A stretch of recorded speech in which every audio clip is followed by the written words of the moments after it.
Good evening. Welcome to the regular meeting of the City Council. May we have roll call, please? Councilmember Costa Junior. Here. Councilmember Fernandez is absent. Councilmember Villegas. Here. Councilmember Hernandez. Here. And Mayor Julian. Here. We have a quorum. Will you please stand with me for the Pledge of Allegiance?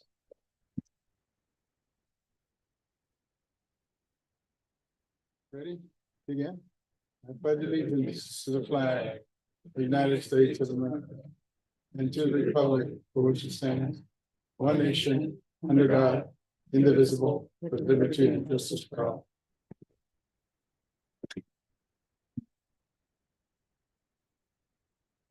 Next item is a moment of silence, thanks, well, appreciation, condolences. Do anybody that would like to address that?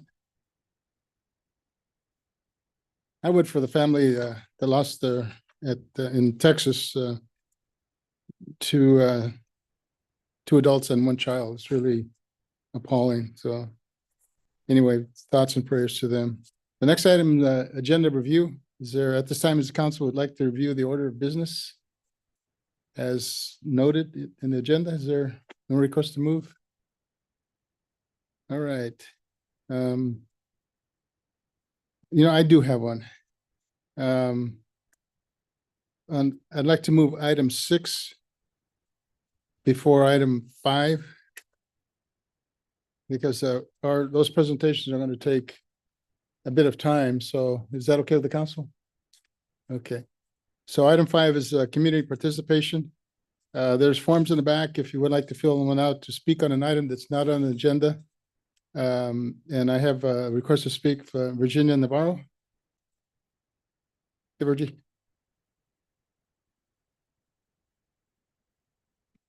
My name is Virginia Navarro, and I represent the Day of Hope. Our team is Team Guadalupe.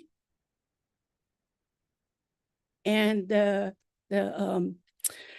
day is August the 27th. It is already up at the show, the marquee. It's in English and Spanish.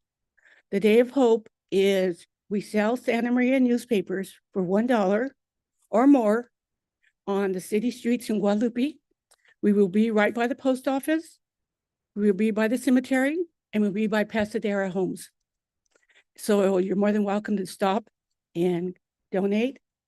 And all the monies go to the Mission Hope Center in Santa Maria to help people that are financially that can't afford to pay for their gas to get to a treatment, their gas to pay their light bill, their water bill, and all this money that we gather is for the Mission Hope in Santa Maria because everybody has somebody in their family who has cancer.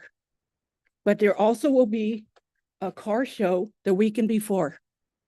The car show usually is the same day as the Day of Hope, but they're going to do it the weekend before on a Saturday. And I've already put posters all up in town.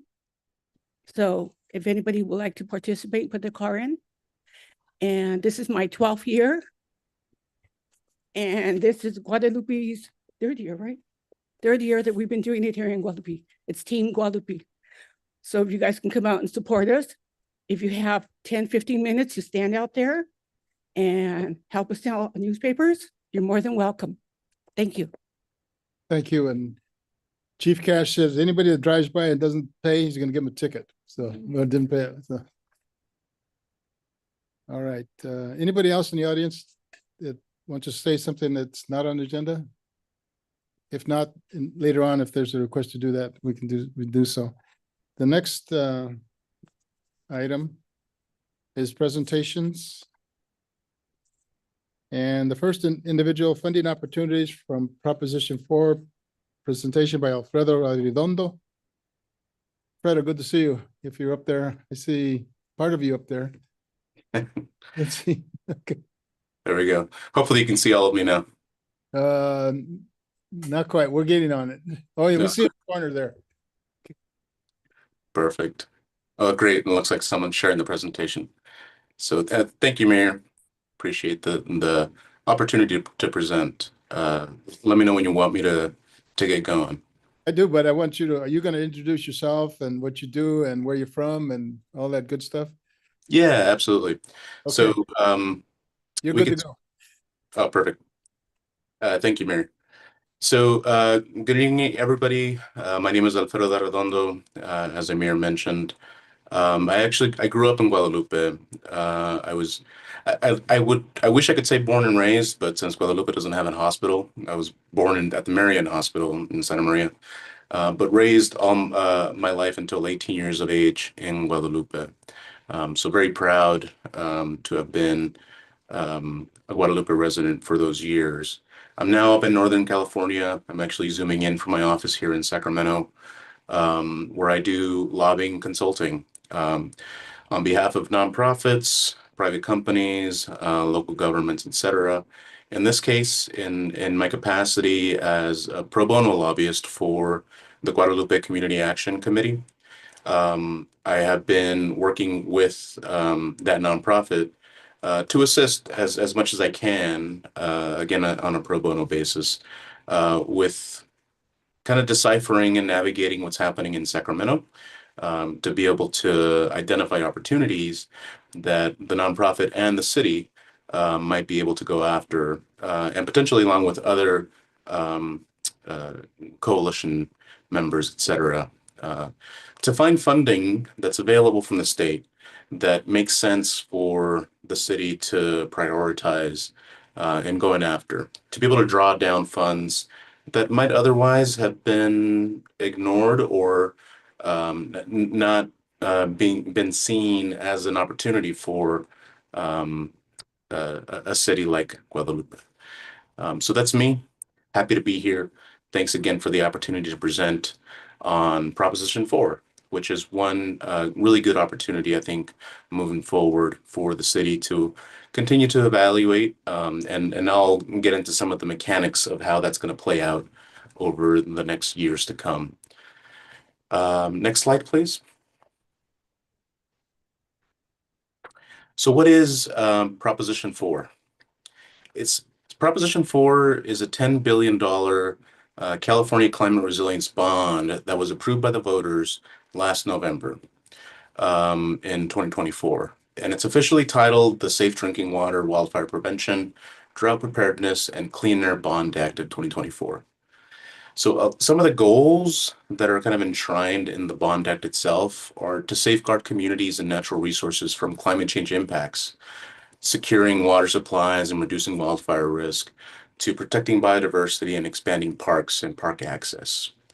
One of the unique features of this bond in particular is that at least 40% of the funds must benefit disadvantaged or vulnerable communities as defined in the bond, which I think aligns well with the city in that instance.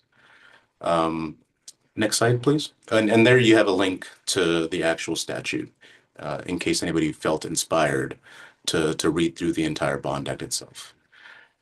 So I wanted to really focus in on some of the key priorities that I think are reflected in the bond language itself, and therefore funding is available for these purposes, that are most relevant to the city of Guadalupe. That's safe drinking water and wastewater treatment, flood and drought resilience, coastal and wetland protection, extreme heat mitigation, parks and recreation, some clean energy and transportation, but not a whole lot of focus there, unfortunately, but still worth mentioning. And then climate smart agriculture, which of course, the city is surrounded by agricultural lands. So that'll be the main topics that I cover in this presentation here. Next slide, please.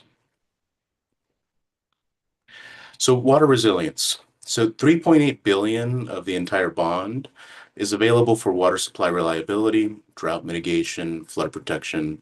It's the largest category, about 38% of the entire bond. And it really just covers increasing water availability and quality, storing water for droughts, cleaning polluted water for drinking, flood risk reduction through infrastructure improvements, some dam safety repairs, stormwater capture, et cetera. And so part of the relevance here to Guadalupe could be to fund upgrades to local water infrastructure, whether that's wells for groundwater, treatment facilities for wastewater treatment, and overall ensuring safe drinking water. There are some aspects that cover flood control, such as levee improvements and stormwater drainage and management, especially if you consider protecting some of the lower lying areas there in the city of Guadalupe that have been impacted even recently by the Santa Maria River. So here's, I think, some really good opportunities for collaboration at the regional level, especially as it relates to wastewater treatment. So really good opportunities for us to evaluate. Next slide, please. A significant portion of the bond itself is also dedicated towards coastal resilience. So 1.2 billion for addressing things like sea level rise and coastal protection. Covers things and projects like restoring coastal areas and wetlands, helping to shield communities from rising seas, dune and wetland restoration to buffer storm surges, for example, and helping to fund and improve ocean habitats and protection for marine wildlife. Here, the relevance to Guadalupe, while the city itself is slightly inland, it is adjacent to the gorgeous Guadalupe Nipomo Dunes and the Santa Maria River estuary. So funding could support some wetland restoration projects at the river mouth or dune conservation further out. And I think here there's also opportunity for trail development. So being able to connect the city proper to the beach and coastal estuaries is a potential within this chapter around coastal resilience, because a part of it is you want to be able to deliver projects that can actually allow the individuals and people in the region to benefit and go out into nature. So it's a really unique opportunity here, I think, for the city to evaluate and potentially pursue. Next slide, please. Another chapter within the bond itself is focused on extreme heat mitigation. So 450 million that's available within the bond is meant to help communities cope with extreme heat. So this covers things that the city has actually benefited from in the past, including investments around urban forestry, planting trees, creating green spaces to reduce the urban heat island effect, establishing cooling centers, if that is what the city or the region needs, shaded community facilities for heat waves, etc., and other local projects that provide environmental benefits like air quality improvements. So here, Guadalupe can experience very hot days in the summers. And for a lot of, especially low-income residents, where it might be difficult to keep cool, because for one, there might not be air conditioning available. I know me growing up, our house never had air conditioner. But now we're seeing instances where these extreme heat periods can be impactful, especially to vulnerable communities like children and some of our senior citizens, etc. So here there's opportunity for Guadalupe to be well positioned for extreme heat grants. Next slide, please. And now we get into protecting biodiversity and really focusing on nature-based solutions. 1.2 billion that is available largely for land conservation, habitat restoration, and this can happen statewide. So it covers protecting natural lands to benefit wildlife and using nature-based climate solutions that actually impact people. So this could be purchasing easements of land to prevent development. You can imagine that you might actually do this in conjunction with a trail, where you can ensure that you're protecting the land adjacent to where people are going to be able to recreate along a trail. The opportunities here that exist to conserve open space and habitat around Guadalupe, for example, preserving agricultural buffer lands and wetlands around the Santa Maria River, partnering to enhance the dunes ecosystem, and really focusing on providing dual benefits like flood mitigation and carbon sequestration where appropriate.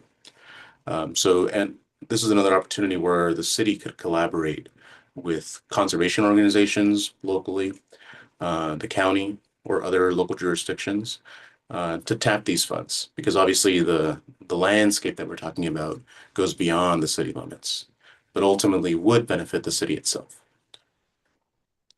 Next slide, please. And I think here's one chapter that is also very relevant to the city, where we have $300 million that's available to help farms, ranches, and working lands to adapt to climate change. This covers things like supporting sustainable agriculture in rural communities, improving soil health, water efficiency, reducing pollution on farms, really emphasizing sustainability. And I think as a large driver of the local economy, sustainability of our ag lands in particular is going to become more important as we're dealing with some of the impacts of climate change. Here we have the opportunity to make investments in community gardens, farmers markets, and other initiatives like preserving farmland from development or providing clean transportation for farm workers. Guadalupe is a small city, as we all know, in an agricultural region, and local growers and farm worker communities really could benefit from some of the funding that's made available in this chapter. So while the city government itself doesn't operate farms, doesn't engage in agricultural practices, it can support or partner with other entities that could make available some of the funding that's available here to support farm workers, for example, like providing zero emission vans for transport or farm worker housing improvements, things that can directly benefit the residents in a way that helps the overall economy and helps the sustainability of the agricultural ecosystem there in Guadalupe. Next slide, please. And then finally, one area where I know that the city has had already some experience with previous bonds, including the park bond, Prop 68, that has helped Central Park and the renovations that are happening there. Here in this bond, we have $700 million that's available for parks and outdoor recreation improvements. So very similar to the statewide park program that the city has benefited from in the past. These are grants to build new parks or renovate existing local parks. Funding to add amenities like trails, playgrounds, shade in parks, etc.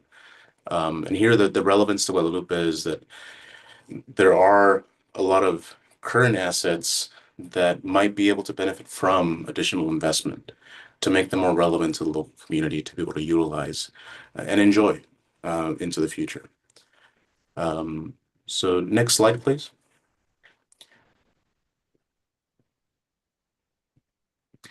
And so here I'm wrapping up the presentation. So some of the priority chapters that I talked about didn't include one chapter in particular around wildfire resilience, namely because there aren't many forests there in the Santa Maria Valley.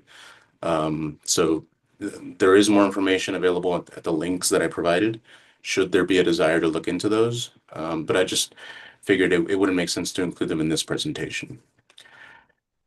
So here, the different chapters that I did walk through that do directly address the city's goals: securing water supply, enhancing parks, expanding tree canopy, protecting against heat and flooding, and preserving access to the nearby coastline. I think these are all things that are baked into the bond, where the city has an opportunity to be able to access dollars from the state to be able to move forward on projects. There is also a unique opportunity here, as I mentioned earlier, around low-income disadvantaged community status is being prioritized for funding. So know that as departments and agencies begin to make the money available, they will also have technical assistance resources so that some of the areas of the state that maybe haven't benefited as much in the past because they maybe lack the resources and know-how can actually come to the table, put forward really good applications, and ultimately draw down those dollars to implement them locally. So kind of an action plan moving forward. We're in the very beginning of the funding in Prop 4 being made available to communities throughout the state. In the next month, the legislature will return from their summer recess next Monday, and then they'll have a month before the end of session, which is where we expect them to make a lot of the appropriations for Prop 4 under the different chapters that I covered in my presentation.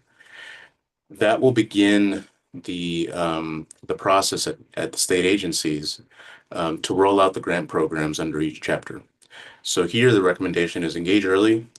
That means attending webinars, responding to calls for proposals, working with regional collaborators, other cities, county, et cetera, to start thinking about what the opportunities are.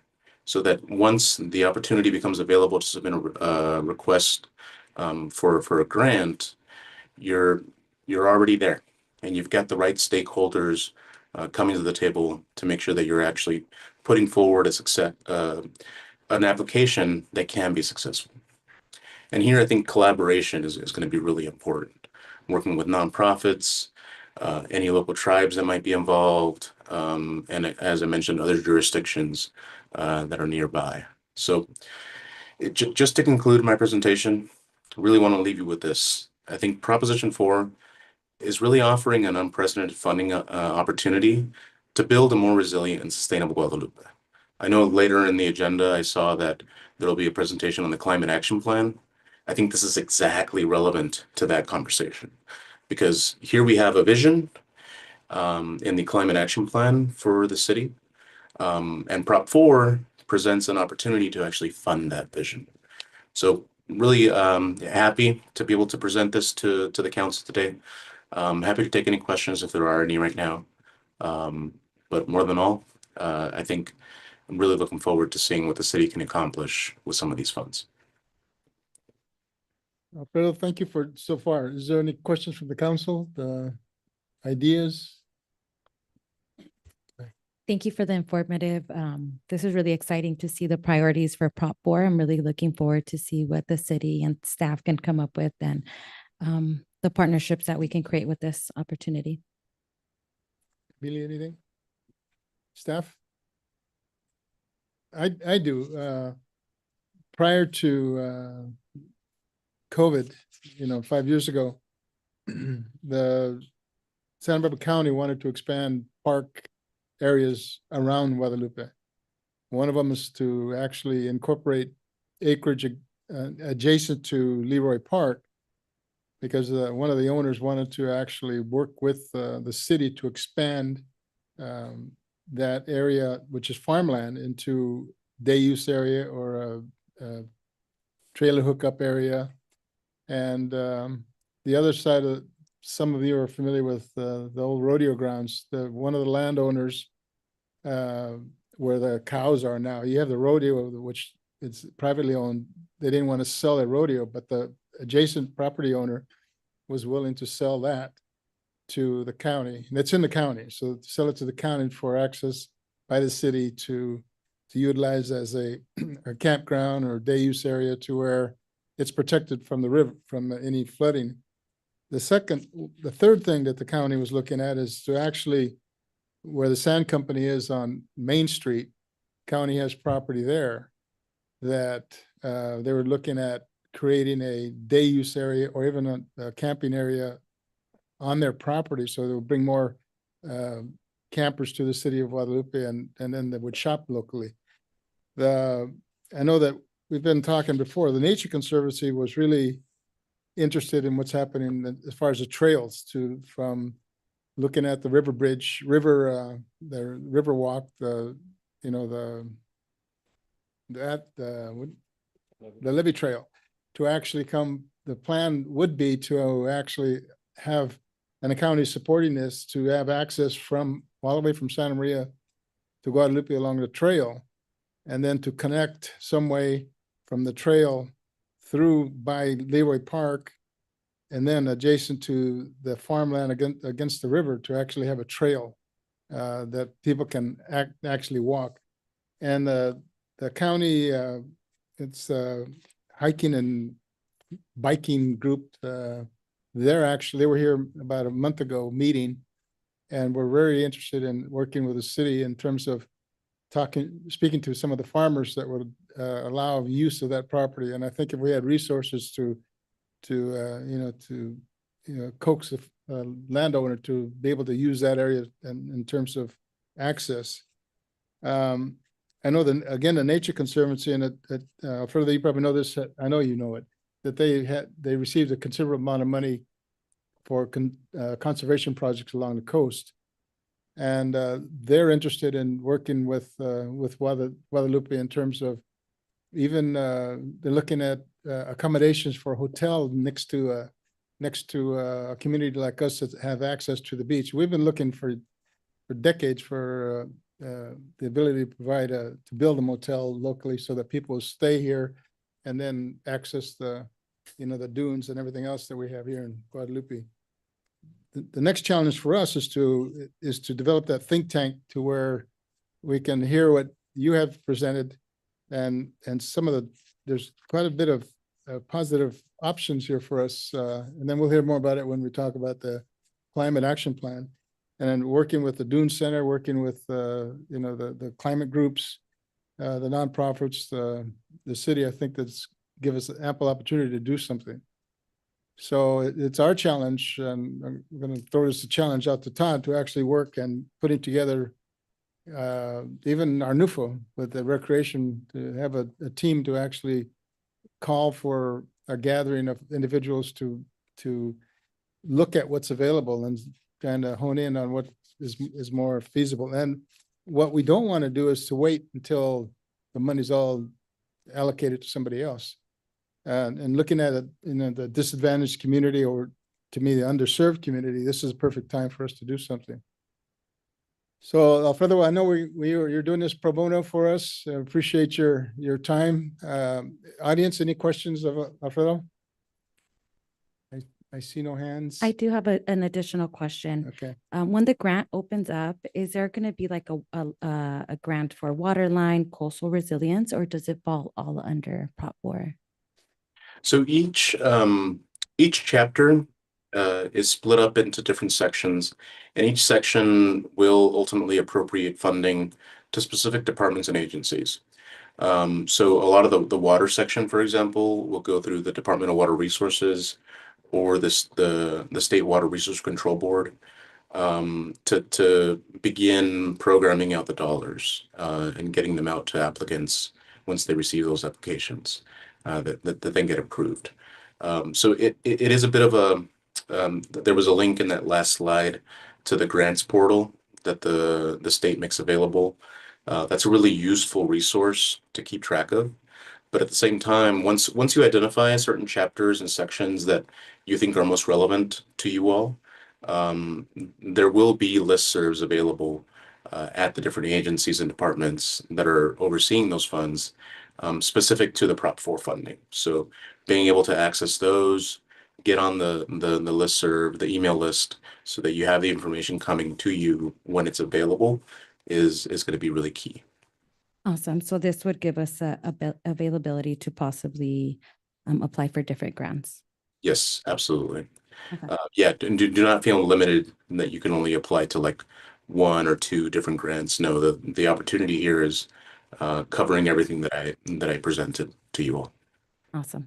I think at one point you presented to several of us a cheat sheet in terms of all the money that's allocated to these different programs, and I think that's probably available on the web in terms of the numbers, so we can look at, because there's 50 different programs, it seems, that you can access, plus in identifying the amount of money that there is for them. So, and then we have Sis is our in-house grant writer, so we'll get him on the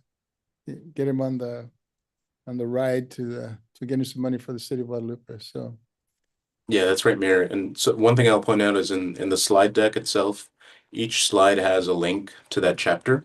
So that's one way of looking at it.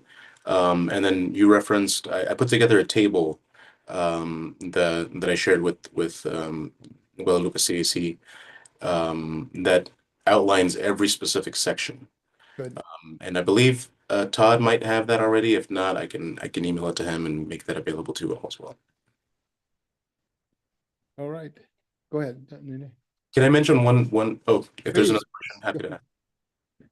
Okay. Oh, okay. As far as applying for the grants, is it first come, first serve, or is it depending upon the need of the city or agency? So some of these are competitive on a competitive basis. So the once the guidelines are developed, and there'll be a public process that will go into that as well. So I think it's incumbent on cities like Guadalupe to stay engaged in some of that too, to ensure that as the guidelines are being developed and drafted by the departments, they actually reflect what the ultimate need are for the localities. Um, some of them are competitive, as directed by the statute in the bond, where the departments will assess all the applications they receive, compare them against each other, compare them for meeting the standard, the baseline standard to be eligible.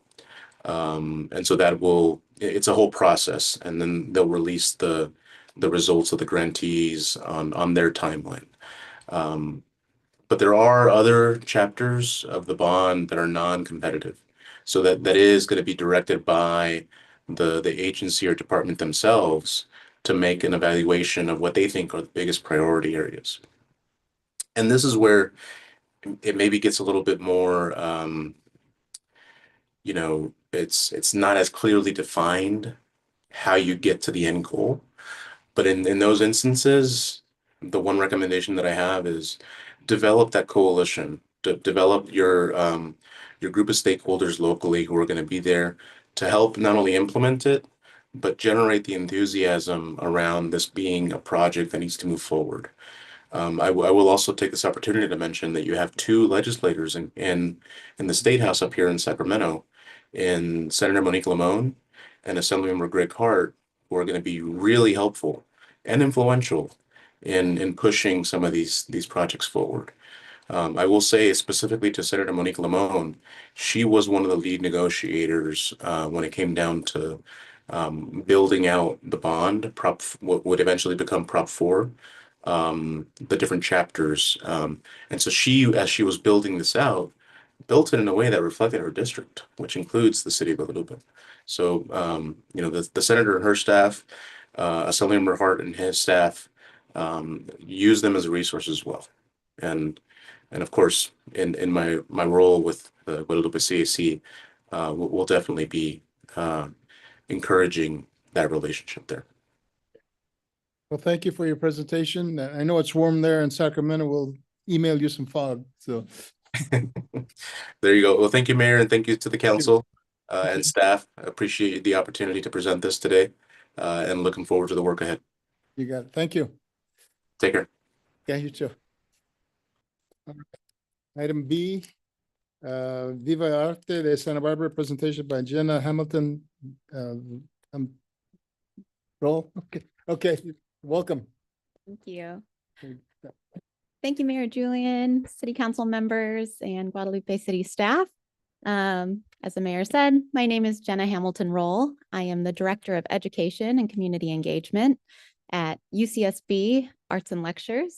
And I have the distinct privilege of running the Viva el Arte de Santa Barbara program within Arts and Lectures. Once we get our slides up, next slide. So Viva el Arte de Santa Barbara, or as we shorten it to, Viva, was founded in 2006 on the belief that everyone deserves access to the inspiration and joy of the arts. This program was created so that we could serve our Spanish-speaking populations specifically. Next slide. This year, the program will be turning 20 years old. So it's sort of been a mainstay of Santa Barbara County throughout those 20 years. Next slide. And in fact, the very first performance of the Viva el Arte program was here in Guadalupe at the Royal Theater with Perla Batalla, a singer from Ojai. And maybe some of these community members look familiar to you. And so it's a real distinct pleasure for Viva and Arts and Lectures to be able to celebrate this 20th year here in the birthplace of this very special program. Next slide. Like I said, Viva is presented in Spanish, and it's anchored by 3 distinct Santa Barbara County locations with high concentrations of native Spanish speakers. So that includes Santa Barbara's East Side, where we perform on Sunday evenings at the Marjorie Luke Theater, the community of Isla Vista and Goleta, where we perform on Friday evenings at the Isla Vista School. And here in Guadalupe and North County, on Saturday evenings, we have our free performances here in your very own Guadalupe City Hall.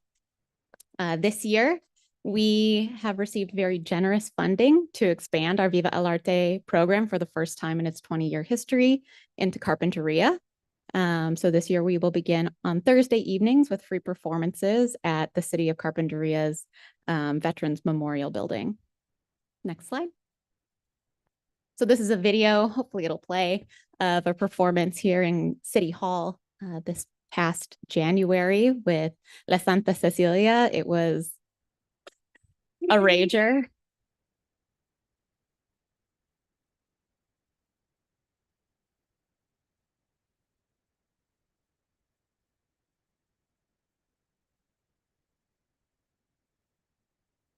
I will say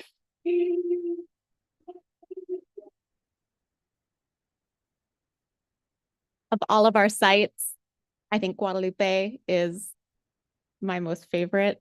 I mean, it's like having children, they're all my favorite, but the community turnout and spirit in the room here in Guadalupe is sort of unmatched in so many ways. And so it's always very heartwarming to see familiar faces each month and to be able to fill the auditorium with so many folks. In addition to the free performances that we provide, Viva performances and educational outreach activities are provided at no charge. So everything is free and are possible through the efforts of bilingual community coordinators who reside within each of our communities. We have some of those folks in this room with us tonight. Councilmember Hernandez was the community coordinator for Guadalupe for many years, maybe 15. Maybe 10. Okay, maybe 10. We also have Chachi Ramirez here with us tonight, who is our current community coordinator. And these community coordinators from each of our sites make this program possible. Arts and lectures is maybe the underpinning that helps coordinate this, but really the Viva El Arte program belongs to the communities in which it exists. And so it's not possible for us to do without these community coordinators and without the folks who live in the community themselves, telling us who they want to see, telling us what their experiences have been. And we'll get to some of that feedback here in a little bit. Next slide. On average, Viva El Arte reaches upwards of 15,000 community members each season through these free family concerts and educational activities. These take place over 5 residencies each year that span September through May. So when we pencil that out, that's about 20 days that we are on the road throughout Santa Barbara County. And that's about 60 performances, which include in-school assemblies and workshops. During that time, we cover thousands of miles throughout our county. This last year, we had the great pleasure of being able to get out to New Cuyama with La Santa Cecilia and put on a free performance before we came here to Guadalupe. And that's something that we are always trying to do as well, because we also realize that community is highly underserved in many ways. And it was very, I would say heartwarming all the time, but it was just heartwarming to see those community members come out. So not only are we, sort of providing something that's free and accessible, we're providing something that does end up becoming sort of a hub of communities and a place for community connection. Next slide. So this is a photo from a workshop that we did with Group Las Cafeteras at Ragetti High School. Maybe many of you know Mr. G, Ricardo. He has been a wonderful supporter of Viva El Arte for so many years and welcomes us into his classroom time after time.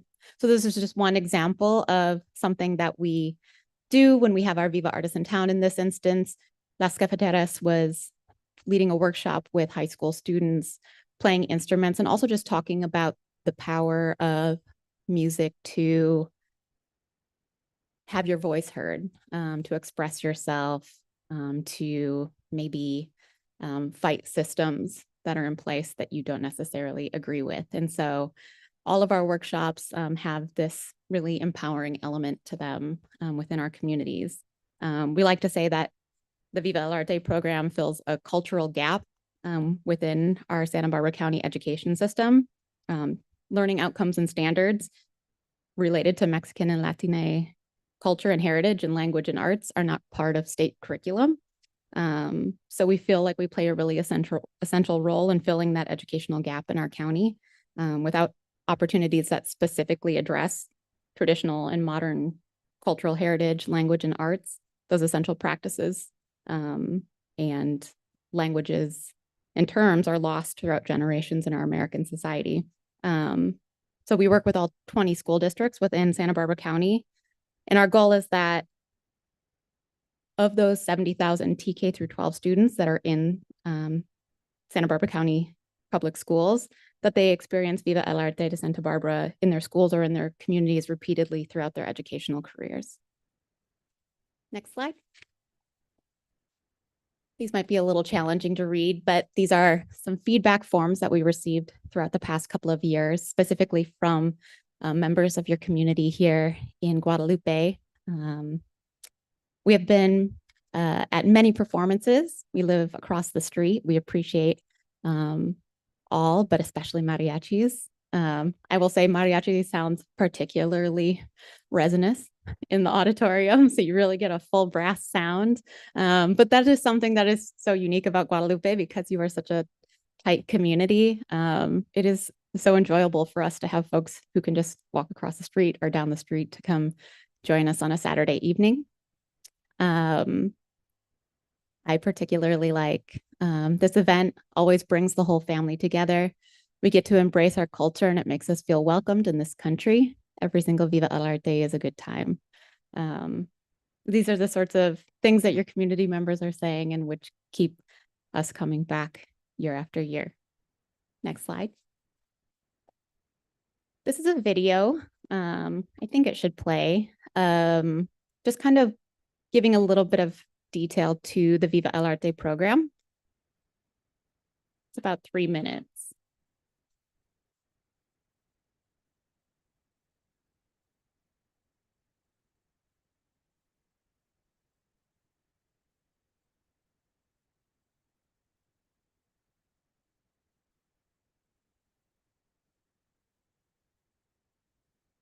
Bring music to a farm worker community in their affordable housing complex and play music for farm workers who are feeding the world, but not always fed themselves. And music is medicine. On a bad day, song can lift you up.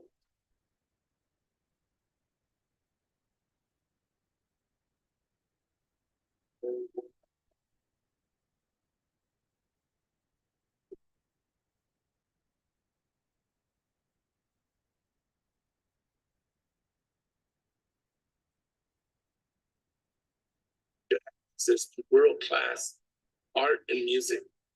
Viva el Arte is awesome. It provides world-class musicians and artists accessible to the community at no charge. It's pretty cool, pretty life-changing because you don't really hear Mexican music around here in Carpinteria. The mariachi has a stronghold in Carpinteria. I'm so happy that the Arts and Lectures could come out about some workshops and actually assemblies to the school to have somebody come out and visit and perform for you. That means that you're important to them.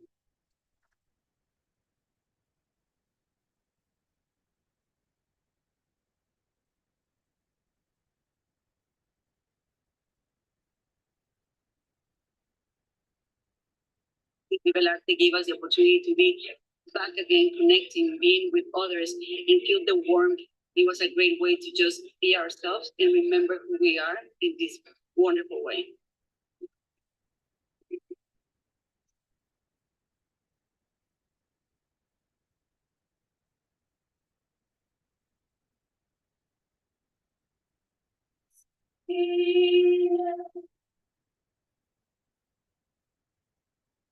Thank you so much, Igualarte Santa Barbara. It was only about 15 years ago that I saw Mariachi Reina at this very theater, the Marjorie Luke Theater.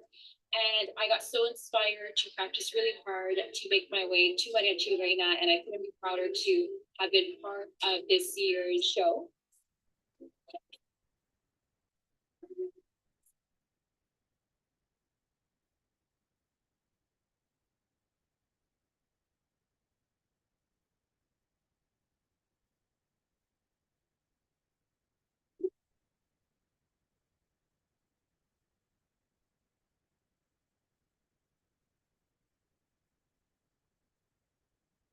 Make it scream and sing and dance. It's like, don't be quiet in this world. When you're scared, say you're scared. When you're proud, say you're proud. You know, when you're nervous, say you're nervous, but keep going.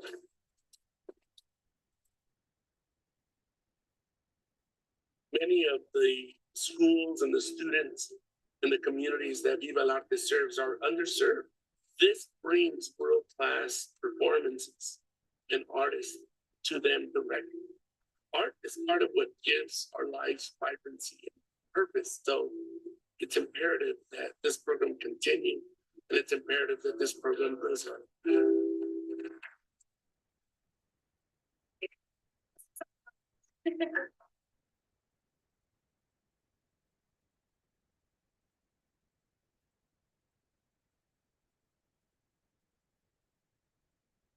Thank you. Very Next slide. good. Christina was ready to get up and dance. so. And if you can't take it from me, please take it from Congressman Yes. Salud Carvajal. No, you, go ahead and continue. Thank you. Thank you. Again, thank you so much to the City of Guadalupe for welcoming Viva into your community for 20 years. We hope that it will be 20 more and beyond. Ways that all of you and your community can continue to support the Viva el Arte program is to keep City Hall accessible. We've really enjoyed being able to present here. UCSB and arts and lectures maybe have much larger budgets, but Viva el Arte sort of operates on its own. And so it's a challenge every year to make sure that we are meeting our fundraising goal to make this program go on. It's had some rough years financially in the past, but has always endured and will continue to endure. So having subsidized rent, having access to this very room as a green room for our artists is essential to making a program like this work. Please help us spread the word to your constituents. Let your community members know that this program exists. Chachi, our coordinator, will have flyers for you in the coming weeks with the full season lineup, which we'll look at here in just a moment, as well as flyers for each event as well. So we can distribute those throughout your community. We can make all of that accessible to anybody who wants it. We really appreciate you helping us spread the word. It is free. And get involved. I know that we are all very, very busy people, but we can always use helping hands to help us put out chairs, pick up chairs at the end of the night, all of those sorts of things. And it is so sweet that everybody who attends really pitches in to help us clean up at the end of the night. Again, it's very unique to Guadalupe. We don't get that treatment everywhere. So thank you so much to your wonderful community members. And encourage them to get involved as well. Anybody is welcome to reach out to me or Chachi at any point and happily take their help. Next slide. To celebrate this 20th season, we will be bringing back some Viva el Arte favorites that we've had over the years. In September, we will be up here with Grupo Bella. In November, we will be up here with Grammy Award winner Gabby Moreno. Mariachi Reinas de Los Angeles, the first all-female mariachi in the US. Las Cafeteras, there's no end to how many members of your community request them time and time again. I think it's just because they're so fun. They're such a party every time they're here. So we will be bringing them back again this season. And Ballet Folklorico de Rio Grande coming to us from the Rio Grande region of Texas. A really phenomenal folklorico dance program. Like I said, we will make all of these flyers available to you to distribute throughout your community. There should be a little something for everybody this year. And of course, we'd love to see your faces there as well. Thank you very much again for your time, and I'd be happy to answer any questions. Thank you for your presentation. I am a huge Viva fan. And shout out to Joe Tologan and Margie for helping share the need of Guadalupe. When I first started being a host of Viva el Arte, I actually didn't realize how many performing arts that I had never attended. And so I brought my children along, and then they brought their friends along, and soon enough I was pregnant, cleaning, and everybody was joining. And it was just a beautiful, beautiful, beautiful, honestly, concert. Viva el Arte is amazing. I know that the businesses here are requesting flyers, and they keep asking for flyers. So if you guys can share them with the local businesses, that would be wonderful. But thank you. Thank you. How can you beat free with the performance that you got here? It's the best price in town. That the place is full when there's a program here. So my concern is that it says keep City Hall accessible. I hope we're not in any way dampening that financially, but we want to be open to this. I mean, I think community just, program. staying open to conversation throughout the years. I think, Okay. Price wise, it's accessible for us as it is. And I think we just want to maintain that accessibility going forward. Any questions from audience? Any questions? Staff? Jenna, thank you for your time, and we encourage you to keep coming back, and we encourage ourselves to make sure that the site is accessible to all. So Thank you, Mayor. Okay. Thank you, council members and Thank you. staff. I can't wait for Las Cafeteras. We'll see you there. all right, next item, Boys and Girls Club presentation, Josue Rojo. Good evening. Good evening. Hello, Mayor. Hello, Council. Before I start, I just want to shout out Daisy Perez. She's here in the audience. She was our site lead here at Mary Buren for the after-school program, and she is now the overseer of both Santa Maria and Guadalupe Boys and Girls Club. So she's the area director now. So congratulations to her. She is overseeing the Boys and Girls Clubs here in Guadalupe and the after-school programming, and as well in Santa Maria. So that is super cool. We also have Shar here with us. So I'm going to be giving our Ron Estabilo update of what's been going on the last time we've seen you guys. We've had a lot this upcoming last few months. Right before summer started, we had an open house for all of our parents to come and experience the club with their children for a day. We get that question a lot about parents asking what goes on at the club. And so we wanted them to be part of the Boys and Girls Club. We wanted them to be here, and we wanted them to get a feel of what their kids do every day. So it was pretty cool. We had our cheer team perform. We had our teenagers sell food to everyone, like $1 slice pizza for their fundraising. And we had like a cool craft for parents to write out for their kids. It was a great turnout for our first year, and it was amazing. We also started summer in June, and it kicked off the week after school ended. And we had an average of 130 kids a day at Ron Estabilo. We partnered up with the Guadalupe School District, and we were able to provide swimming lessons for all those that signed up. We would take them, transport them to Paul Nelson in Santa Maria, and it will bus them back. We were able to do from kindergarten all the way to 8th grade, which is great. Like, it was a free swim lessons for all of them. We were able to be open from 7:30 to 5:30 weekly throughout summer, all the way until August 1st. And partnering up with the Guadalupe School District, we were able to provide breakfast, lunch, and snacks for all of our students that went. Enrollment was completely free as well for any kids that needed a place to go for the summer. They would be there with us. During the summer, we had a lot going on. We had field trips to Boomers, Paul Nelson's.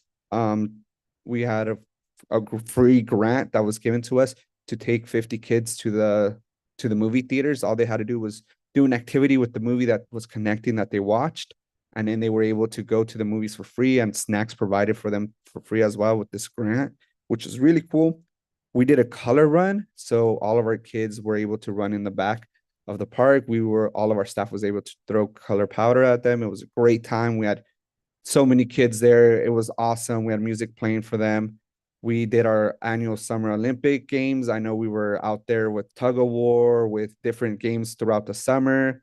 And then something cool we were able to do this summer for the first time was an adulting day, where it was open to all the teenagers of the community. We had different workshops for any teens, and we had resume building, we had first aid instruction, we had a cooking class, a financial class, an auto repair class, and we had different vendors out there for them to reach out to if they were going through anything. This was open for everybody, not just club members, but everyone out there, which is really cool. And this summer, we had a special visit from Congressman Carvajal. He was able to come down there, take pictures with the kids, interact with the kids, be there with his team.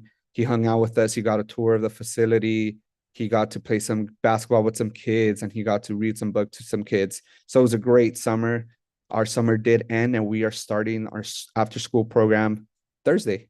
As well as when the schools kick off, we're going to be transporting kids to the Ron Estabilo Clubhouse. They will be there until 6:30, and they will also receive any food that some kids need or want after school. Any questions? Can you explain a little more on that topic that you mentioned, transportation to where from? Yes, from all three schools. This year we were able to get transportation from Mary Buren, Mackenzie, and Guadalupe Junior High, and they'll be getting dropped off at Ron Estabilo at the Okay, clubhouse. and who's doing the transportation? We through the Boys and Girls Club, we hired a company. Okay, great. So we'll be paying for the transportation to come through. That's a good service. Yeah. Really great. Any questions? Yeah, you didn't mention the run that, Yeah, if you guys want to see some pictures, yeah. there are some pictures of the senator, the run right there with the kids.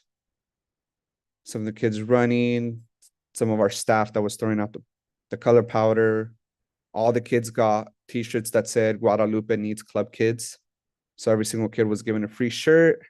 It's really cool when we see them wearing out. I've seen some of them wear it out to the park, or even when I'm driving down Guadalupe, I see kids wearing the blue shirts. So it's really awesome.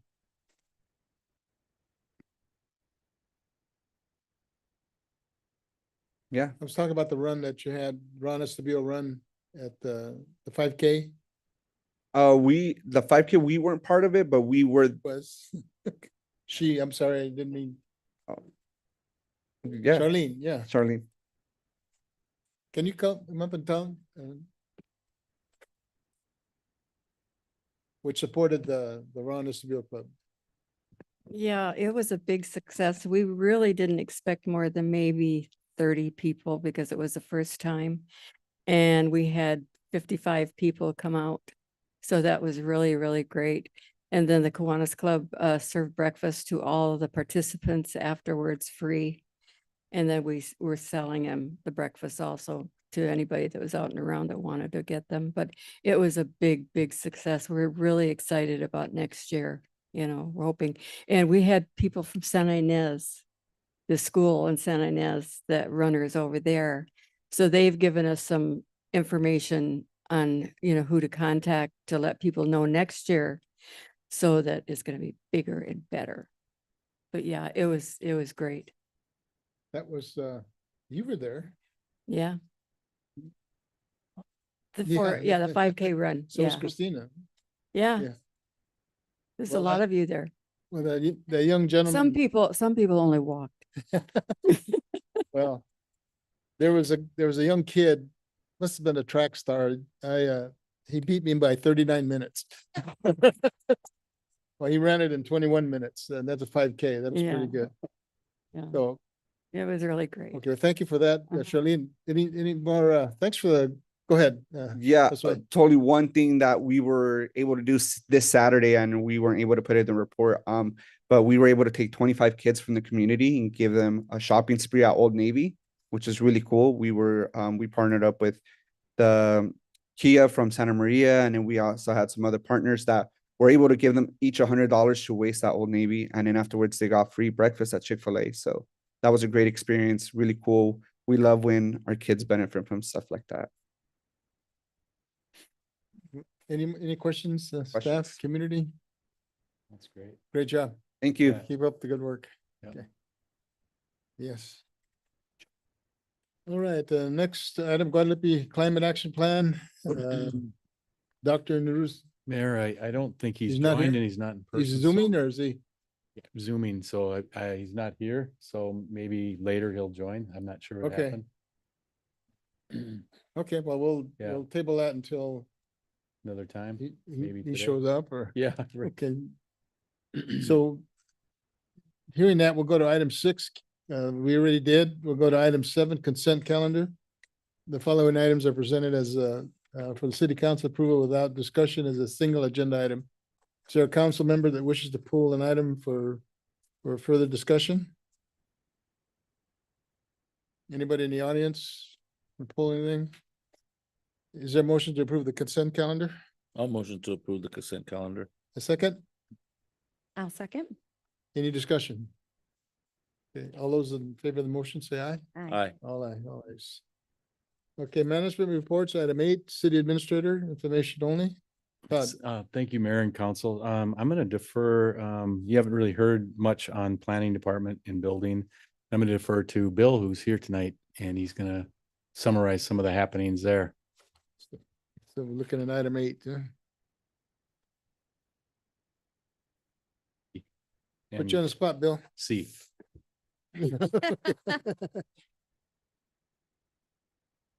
No.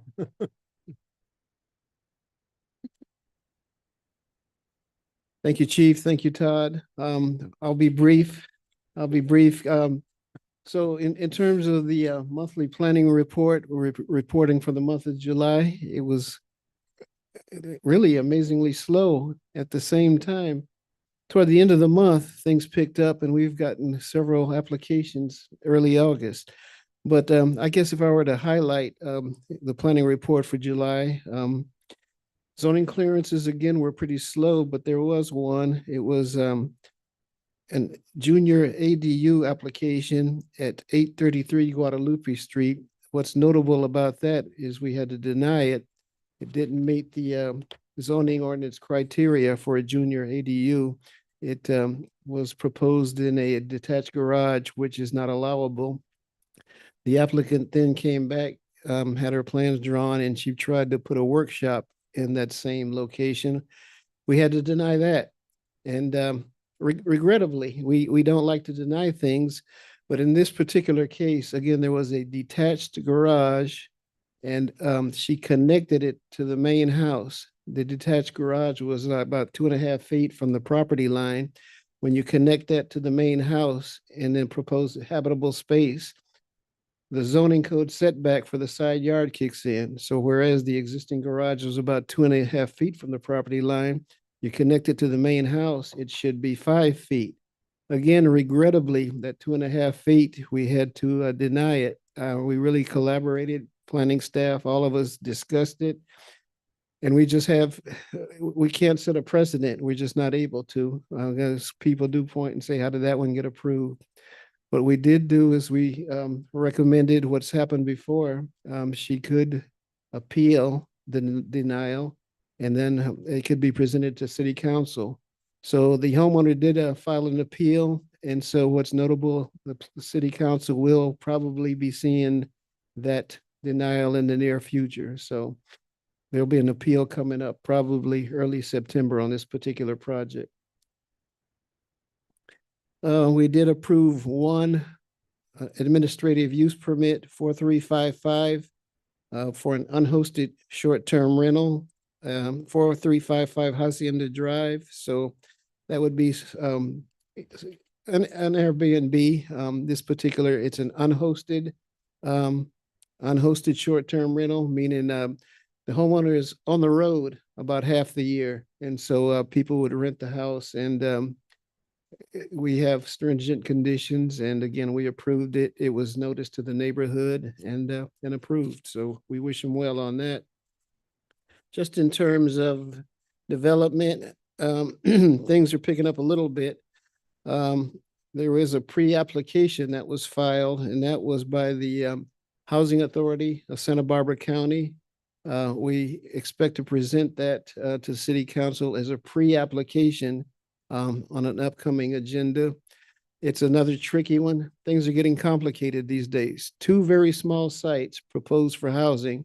One site on Pioneer Street, very small, about 7,500 square feet. They want 9 units under the zoning on a 7,500 square foot lot. You could put one house. Under the zoning ordinance, you might be able to squeeze about 4. They're asking for 9.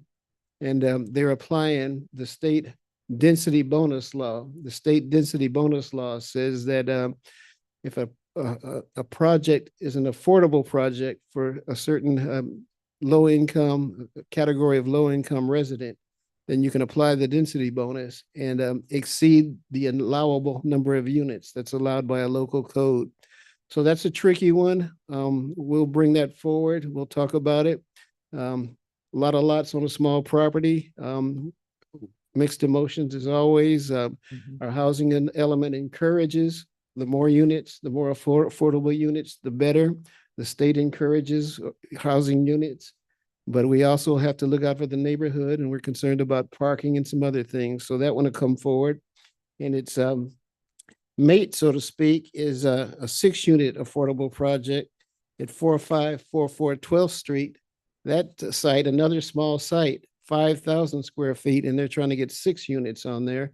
Again, applying the state density bonus regulations. And again, a lot of units on a small property. And again, we'll bring those 2 forward and we'll present the pros and cons to both. Again, we welcome the housing, but again, we do look at the challenges of things like parking and setbacks. So those will come forward soon. There was a lot merger approved for the Roman Catholic Bishop or the Our Lady of Guadalupe Church. That merger was approved, and I understand today it was finally recorded for them, so they can proceed with that. In terms of DJ Farms filed 2 applications a couple of months ago. One was for the specific plan amendment. The other was for a subdivision. The specific plan amendment would change a lot, reduce the lot size. The allowable lots on this property are 6,000 square feet. They want 5,000 square foot lots. That would get them 22 additional lots on the property. It's called Lot 3 in Pasadena South. It's currently on hold, but it is on file. We've reviewed the plan, and when the applicant's ready, we'll proceed and we'll analyze that and bring it forward. Otherwise, I understand from Mr. Craig Smith that the bridge, the Obispo Street Bridge will start construction in the upcoming week or so. So it's time. And there are several applications in Pasadena South on file for grading. We just approved a grading plan. There's building permit plans. So there's a lot in the works, but obviously none of it can proceed. I think they're allowed, once the bridge is constructed, they're allowed 210 units could be built once the bridge is in place. So there's a lot of groundwork, and hopefully that moves forward soon. I think those might be the major ones. Again, we're working on the climate action plan. And I think those are the major ones we might want to present right now. There will be a lot more to come in the future, and appreciate the time. Thank you. Thank you. Ordinances and codes are there for a reason. And I think if like you mentioned, if you approve something that isn't per code, somebody's going to come by and say, what about mine? So it's, especially now with the zoning relaxation in terms of how many units you can put on a piece of property. The result is parking, the result is crowding. So, but our hands are tied because of the state. I was listening to an article in the state of Utah where they relaxed their housing, and what's happening now is that the prices of homes are just skyrocketing, and so it's not only California, it's all over the place. Any questions of Bill? Just a quick question on, you're talking about the Catholic Church and the voluntary merger of 9 9 parcels. There's the church, there's the residence, there's the parish office, and then there's the parking lot where all those little 9 parcels, and now it's one big parcel. Correct, absolutely true. A little awkward because typically under building codes, you're not supposed to have a lot of separate parcels, buildings that traverse parcel lines. But again, that's one of the challenges with these historic properties. There's a lot of awkward or unique things that occur. And yes, there were 9 separate parcels. They have been officially merged to one now. So it's one campus on one property. Which is the correct way to have it. So absolutely, yes, thank you. Okay, no further questions? Thank you, Bill. We'll go to Director of Public Safety. Thank you, Mr. Mayor, council, staff, and community. As far as for fire, currently right now, we have 2 firefighters are on the Santa Barbara strike team. They're at the Guilford Fire. They're working right now. I believe it's week 2. Currently, there's 130 square miles that have been burned, and 870 homes and structures have been lost. So currently, there's about 2,200 fire personnel that are out there working that right now. So I just received a text from our team that's out there. They were on a break, but they just now been repositioned to go to the north side of the fire and start working. So we keep a daily update with them to make sure that they're doing okay. That's what we have on the fire side. On the police side, I have a scheduled meeting with the supervising FBI agent from Santa Maria. And we'll be talking concerning immigration issues and ICE and so forth. Hopefully with Border Patrol, that's from the Los Angeles, because we do not have a Border Patrol up here, just to have an understanding of what are some of the things that they're doing and planning, and so we can understand the process. That's so I want to make sure that I can bring back relevant information for the safety and security of our community right now. Other than that, we have the final stats and numbers for the fireworks enforcement, and I hope to present that at the next council meeting, and also the additional permit parking aspects for the 10,000 block of Guadalupe that we had a citizen come in here before and kind of talk on that issue. I just have to write the staff report on that. And that's my report. Any questions, Chief? Looking forward to hearing your updates in regards to the FBI and the immigration status. Are you hearing from local residents information? I get information of concerns, and I'm just trying to make sure that we get, or that at least from our office, we put correct information out. There's a lot of misinformation of who's here, like what's going on, and trying to let people know, please contact us. But I'm making sure that I keep all my outside partnerships, you can say, so that I have a notification or at least information, so that we can do the job that we need to do, and make sure I can get the correct information to our community members so that they feel safe and also empowered. So residents are having misinformation in regards to who's here and what's going on. Got it. Okay. Thank you. I'm part of the immigrant support team. And so any information that you can share with us would be helpful. Yes, ma'am. The problem with that information bank in terms of Facebook and stuff, there's a lot of misinformation on purpose to create, a fear in the community. So that's too bad, but people are gonna do that. So I did get called by somebody in Santa Maria. They shared that they had seen ICE in Guadalupe. I guess they believe that this individual left Guadalupe, and then right outside Guadalupe, he was taken. It was about 7 o'clock, and I was like, okay, I have the opportunity to go. My kids are asleep. They just wanted photos of the car because they knew it was a Guadalupe resident. Unfortunately, the mother was there, and that was really heartbreaking to find a mother who did not know why their son was taken, where he was, what was happening. Yet it was on social media everywhere, and so that was very difficult for me to arrive on. It was very traumatic for the mother, and so very concerning for me. So, thank you. Okay, any question of Chief? We'll go to item 10, Director of Public Works, David. Good evening, Mr. Mayor, council members, community and staff. So this month we got the request for proposal out for Pasadena landscaping. That closes this Friday.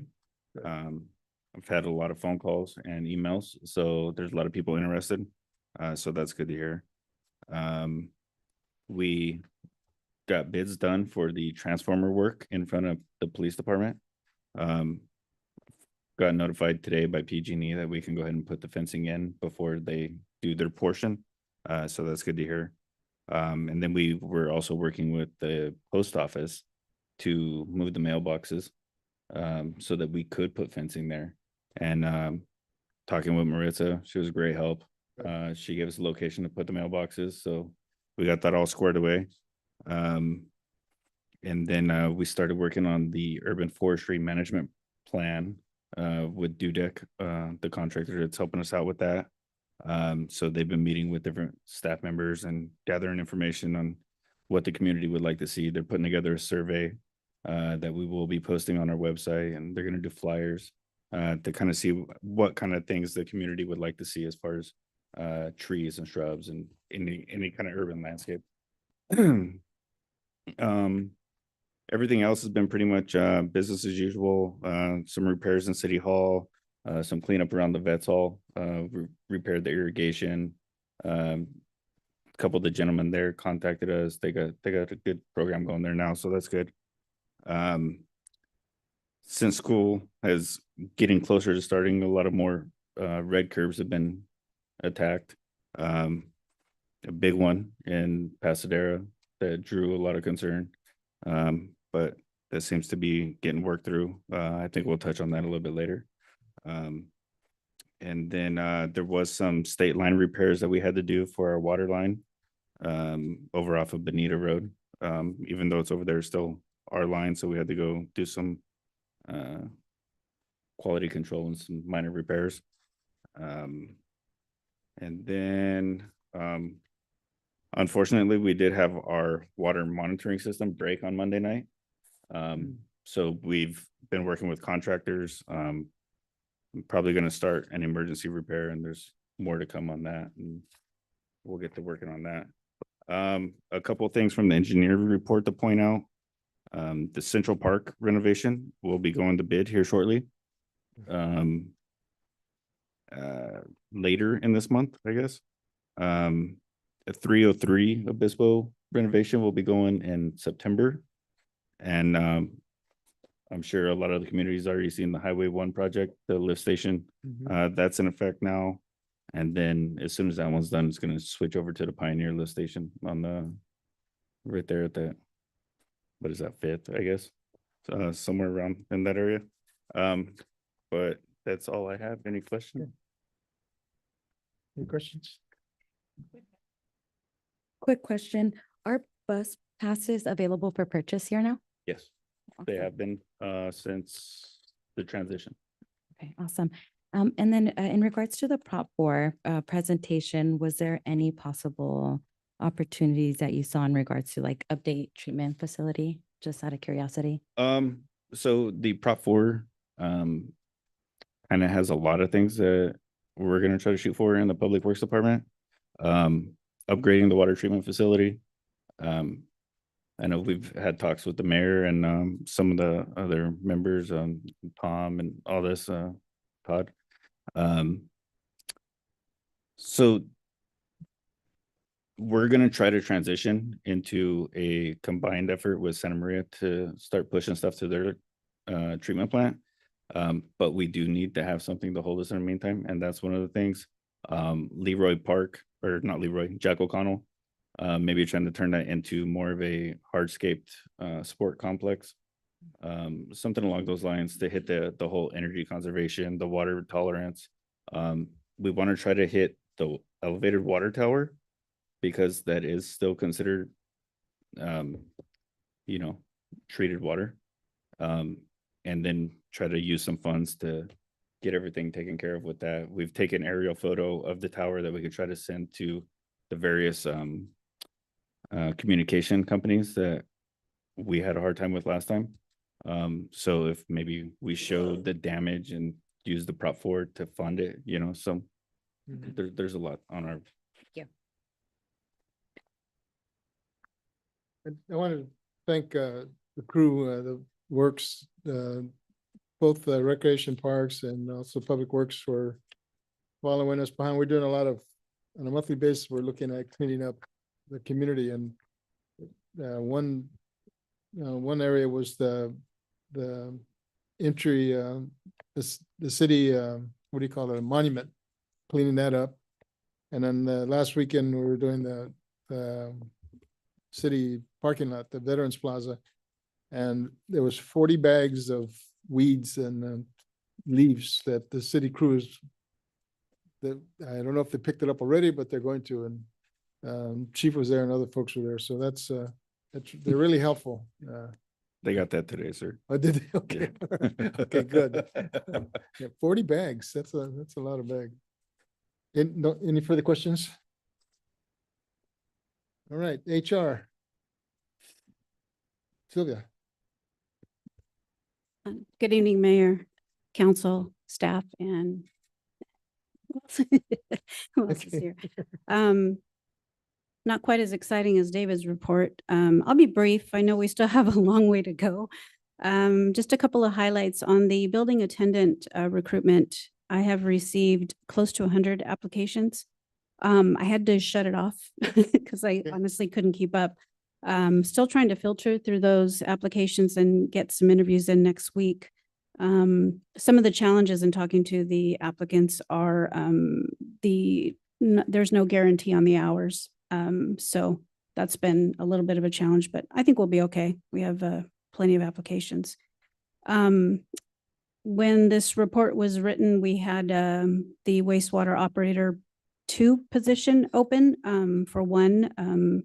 Unfortunately, we now have 2 due to a resignation. So that one's going to be very, very tricky to fill given our location and limitations. So we've got an interview tomorrow. Hopefully that that goes well, but just a heads up on that. The negotiations with SEIU is pretty much done. We've got some tidying up to do on the language for the MOU before I can get that to you. So hopefully we'll have that on the next agenda.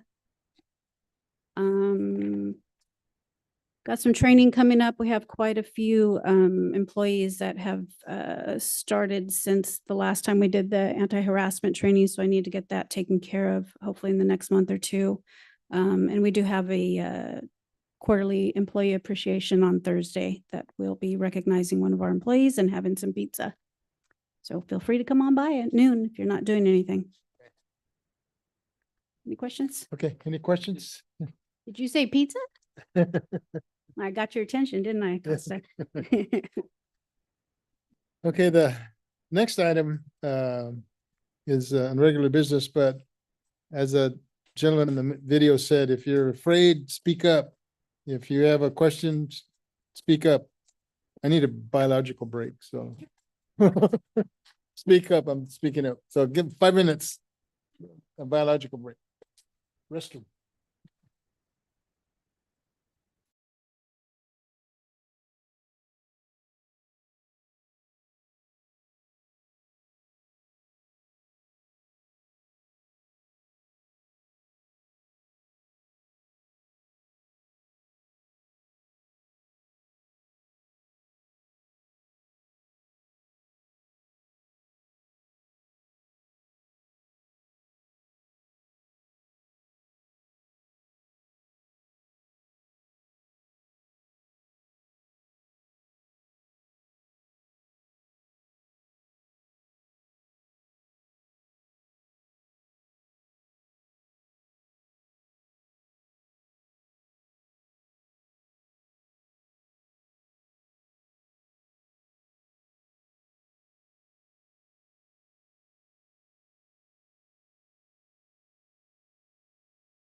Junior high impact plan update. Verbal report, Mr. Cash, Director of Public Safety, and David Trujillo, Director of Public Works. You wanna, who's leading? I'll just tee it off. Okay. This group of us met and Caltrans people in a couple, 2 or 3 different meetings and talked about safety in this particular area with the school opening. And it's really just, I'll lead it on to Chief and then David can chime in, and the mayor as well. I think it's really important that you mentioned that meeting who we had with Caltrans. I think there was 8 Caltrans Yeah, employees. so we set up a meeting. We had a good 8 different staffers from Caltrans, and they were very helpful in analyzing the situation outside and inside the development itself as it relates to transportation planning. I think one of their areas, and in the future, in 2026, things will change. But what they wanted a roundabout instead of the put a roundabout in there. Anyway, please go ahead and. Thank you, Mr. Mayor, council and staff in our community. And I know there's people that are watching that are concerned as far as their students and their children. This is something that we have been working on for a while with the mayor and the superintendent from the Guadalupe Union School District. I think we've had at least 3 meetings as a group. And we've also, as the mayor stated here, also had Caltrans at one of those meetings. So we've reached out to work on this project at least for a while to find solutions to deal with a safe traffic aspect for the new junior high. As far as for the public safety side of this, like I said before, we work with Public Works and with planning. So we've worked in as far as for the public safety aspect. We've worked with as far as for Public Works, as far as the structure, infrastructure on dealing with the safety, trying to put together a safety plan, and also with planning, just looking at as far as what are some of the agreements and things that we could have done or could look to in the future, and also with the school district to see what their needs were to deal with this situation. As far as setting that, the public safety aspect, as far as police department, our role we're looking at is where are the major thoroughways that we feel that are very important to the safety, having a safe aspect or having a safe avenue for our children. Our main goals for police and fire is the intersections of Highway 1 and Guadalupe by the cemetery, and also at Obispo and 166 Main Street as far as those crossings. With that, we are looking at patrolling those areas, putting vehicles in the area, at least for the first couple of weeks that people get comfortable with it. And we also have a verbal agreement with the school superintendent to reassign or redirect a crossing guard for the Obispo and Main intersection for a temporary period because this situation is coming up real fast. And so we're looking at that until we can look for some long-term solutions. But that corridor is where we will be working to make sure that the kids get safely across into the Pasadena development to be able to go to the new junior high school. And with that, then I will send it off to our Public Works, David. Thank you, Chief. Mayor, again, thank you. Yeah, so like Chief said, we've been trying to work pretty diligently over the last month or so. When this kind of came down, I think it kind of caught a lot of us off guard. And we've been just trying to come up with the best plan that wouldn't necessarily interfere with any of the construction that's going on there, keep the kids safe, and mediate a lot of the traffic issues that we're going to end up seeing. So working with public safety, first off, so that everybody understands that we're working with the police. We're not just coming out here and putting things where we think they should go to kind of slow things down. And then with guidance from Caltrans with what is actually considered a school zone, what's not considered a school zone. If you look at the map, you'll see there's green diamonds. So those are going to be school zone notification signs that are already in place, both on Obispo and Arroyo Seco, going southbound. The red diamond that you see is an additional stop sign.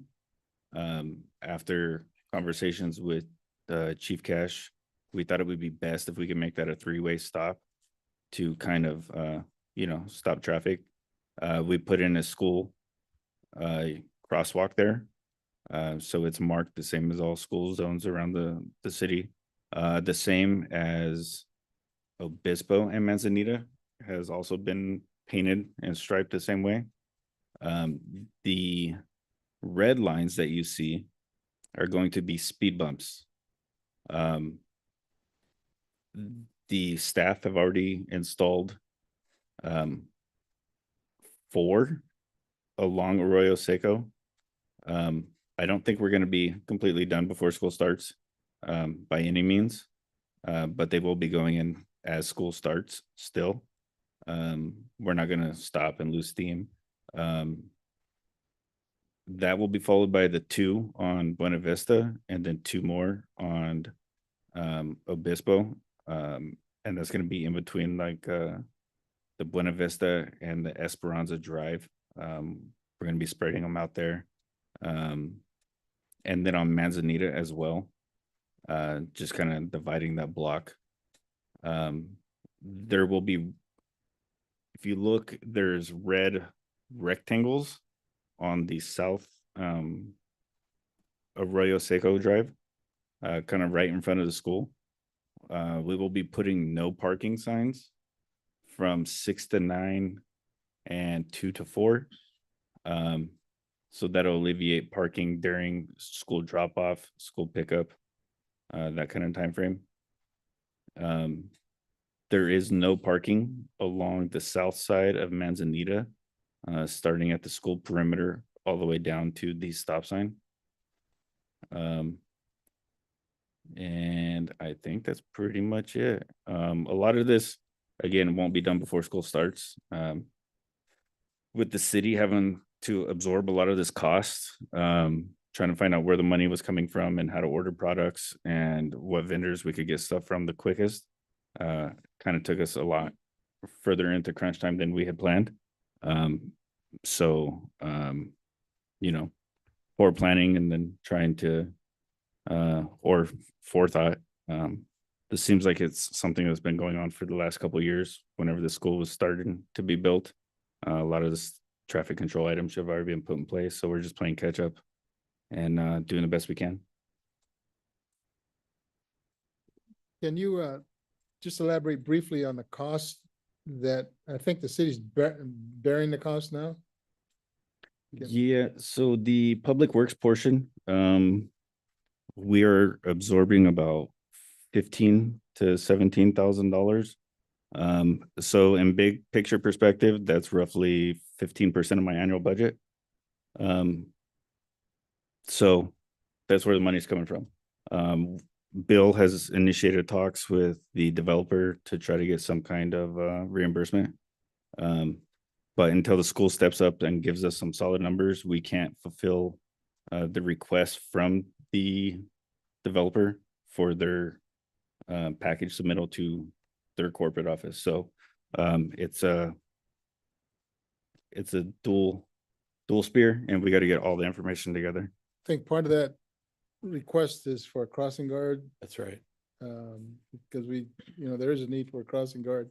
One of the things that Caltrans told us, the group, is that you can't put a crossing guard on a highway on 166, although talking with Bill and others that on Highway 135, which is Broadway, at the corner of McCoy and Broadway, there's a crossing guard there.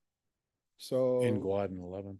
was that? In Yeah, Guad and 11th, also yes. on Guadalupe Yeah. Street and 11th Street, there's a crossing guard there. When I think that individual is gonna be moved over somewhere. I don't know if he's gonna go to Highway 1 and 166, the cemetery. But I know that, we received a response from the owner in terms of whose responsibility mitigation.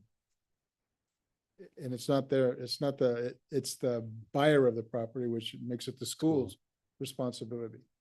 And so we're toying with that, and the school is pretty much stretched, just like we are, stretched for dollars in terms of what it's gonna cost. So far, any questions? Do we have some questions? I just want to thank Public Works for stepping up, because it wasn't an expenditure that was within that line item that was accounted for.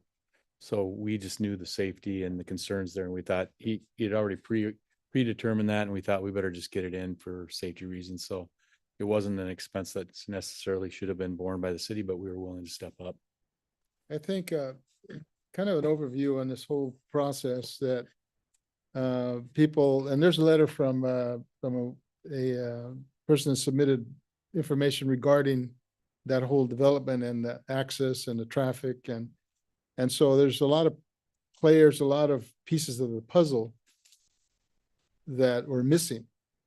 And we're trying to catch up, like David mentioned, we're trying to catch up on kind of years of what should have happened, and to point a finger at who should have done what. We're not there. We're Thursday's opening. Yeah. So we've got to do it the best we can. So, any questions so far of David, or Bill or Todd? Anything? Just a couple quick things. You actually touched on some already regarding the crossing guard.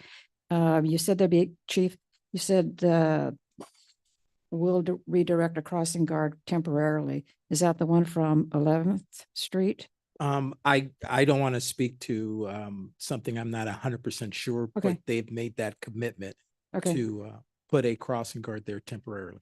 And the other, I'm sorry, on the cemetery or? I sent an email. I asked for that one to be put at Obispo and 166. I Right. feel that that's going to be the most traffic. that's what I assumed, yeah. Then you also mentioned having vehicles put in by Highway 1 and Guad Street and Obispo and 166 Remain. Where would those be? You said temporarily you'd have vehicles put there. Where would those be? In the area. Okay. I understand. Yeah, we can talk offline. Okay.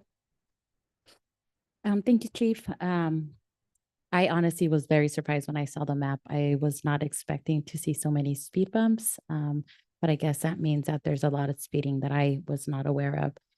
So that information would be vital for us as we move forward. If there's some speeds in some communities that we're not aware of, I would really like to know, because I seen this map and I'm like, what is going on? I did take my e-bike, and I'm not gonna lie, it was really nice to just go 40 miles an hour? Yeah. 10 miles. For the crossing guard, does that mean they will be there Thursday, or that's just if needed? My understanding, as soon as school opens, that's the commitment that they're supposed to be giving us as far as having that person positioned out there.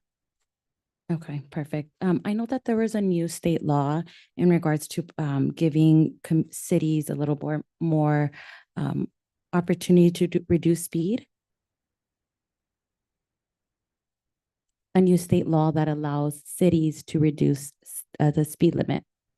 Yeah, I don't know what your question is, though. I don't know. Would that be applicable here in this area? Oh, for us to put in a new ordinance? No, to talk about speed? Can we reduce speed in these areas with the new state law? I'm not 100% up on that state law, but if it states that, yeah, it's 25 miles per hour. I guess mine online speeding- is on Guadalupe Street, like 166. No, that's That's state. a highway. That's a state highway. We don't have any We don't have control of that. jurisdiction. Or on Highway 1, Caltrans has a 30 mile an hour limit. And it used to be 25. 25 and 30. Yeah, now it's a 30. Okay, but I'm gonna have to look in that state law because I know that SBCAT kind of briefly touched on it, but they didn't give me too much information. So I was just curious if this would be applicable here. Do you know in regards to the new state law, anybody in regards to reducing speed in within the city limits? Warrants, isn't it? Number of warrants, accidents that can reduce the speed. No, That's I mean, I haven't heard that. That's usually in the state legislature. I think If Solving they or make that. San Ynez recently reduced their speeds in certain parts of the city. I know a lot of times, from my experience, it's been based on the number of accidents where then they'll go analyze it. No, this was a new state law. It just gives the cities a little more opportunity. And I just seen like Solving or San Ynez, there was a city, one of our that did reduce speed. And so I was just curious if Well, we can Are ask they Cal- we can ask reducing it within the Caltrans. city or on the highway city streets, connecting? yeah. I think within the Highway within city, the city. I just. Yeah, the city is a different Yeah. thing than the highway. So with 166 and Highway 1 not being city owned, we can't They have jurisdiction. adjust speed limits, Got just like it. we can't just throw up a stop sign. There, okay. Okay, thank you. And just for clarification, on Arroyo Seco and Buena Vista, speeding is not the main factor there, even though cars do go fast there. It's now, we're going to have a lot more pedestrian traffic with the kids. So that's why, as far as having the speed bumps, we want to do traffic management, i.e. slow down vehicles, so that, because right now you have nothing in between Buena Vista and Manzanita. And so if someone's going late, they can speed up. Well, we'll have kids walking out there. So this is just a way to keep it safer. So it's just a traffic management aspect more than really as far as for speeders. We want people just to be able to go slower, to be able to watch out for any kids walking around there. Got it. Okay. I wasn't sure. So kind of like, okay, thank you. David, can you explain the makeup of a speed bump? Like the material? Yes, and so Oh, okay. some people think that's asphalt. and, So typically, if a road is being, I guess, installed with speed bumps, it would be made up of asphalt. As these are secondary to the road, these are made of like of hard rubber, recycled rubber, kind of like the rubber. And then they're staked and epoxied into the ground. Yeah. Okay. And these ones that we have out there are on the bigger side. They are 4 inches or Nice. 3.5 inches high. to slow people down. So yeah, it gives car. people a good jolt. Are we gonna have our, I know Chief has that light that says like, reduce speed. Will we have that available as well? We're ordering equipment so that we can change some of the verbiage. Oh, got it. So that we can do that. So this was, as David stated, we're working kind of like behind the clock on this one. So we're trying to redo that sign so we can get that out there, and then we got to find the appropriate location, because we technically I can't put anything on a freeway. So we're working with Caltrans. Trying to figure out. So So that they we were can put adamant something. about that, not putting anything on their property, any signage, any Yeah. flashing. That's a no-go. So perhaps we can look at putting something on possibly the other side in terms of light, but that's still, Caltrans is adamant about don't touch the street, but they were willing to work as much as they could. They heard our concerns. Yeah, any questions so far? There's Clemente. And after that, I'm gonna read a note from one of the concerned parents that kind of wraps up a lot of what's going on over there. So, sir. I just want to say I'm very excited about the school coming in as an educator, former employee here at Guadalupe School District. And again, the biggest thing is just safety for the students. Chief Cash, you addressed a lot of my questions when you talked about the crossing guards and the staff being there on the 166 and Obispo. I appreciate that. So I think that's gonna be great just to have, especially for the first few days, few weeks, getting that. And then the speed bumps, you know, I live in that area, so I'm like going over 7 speed bumps every time, and 5 just got installed already. And my first thought was the asphalt ones, but you just explained that it has to be built with the road.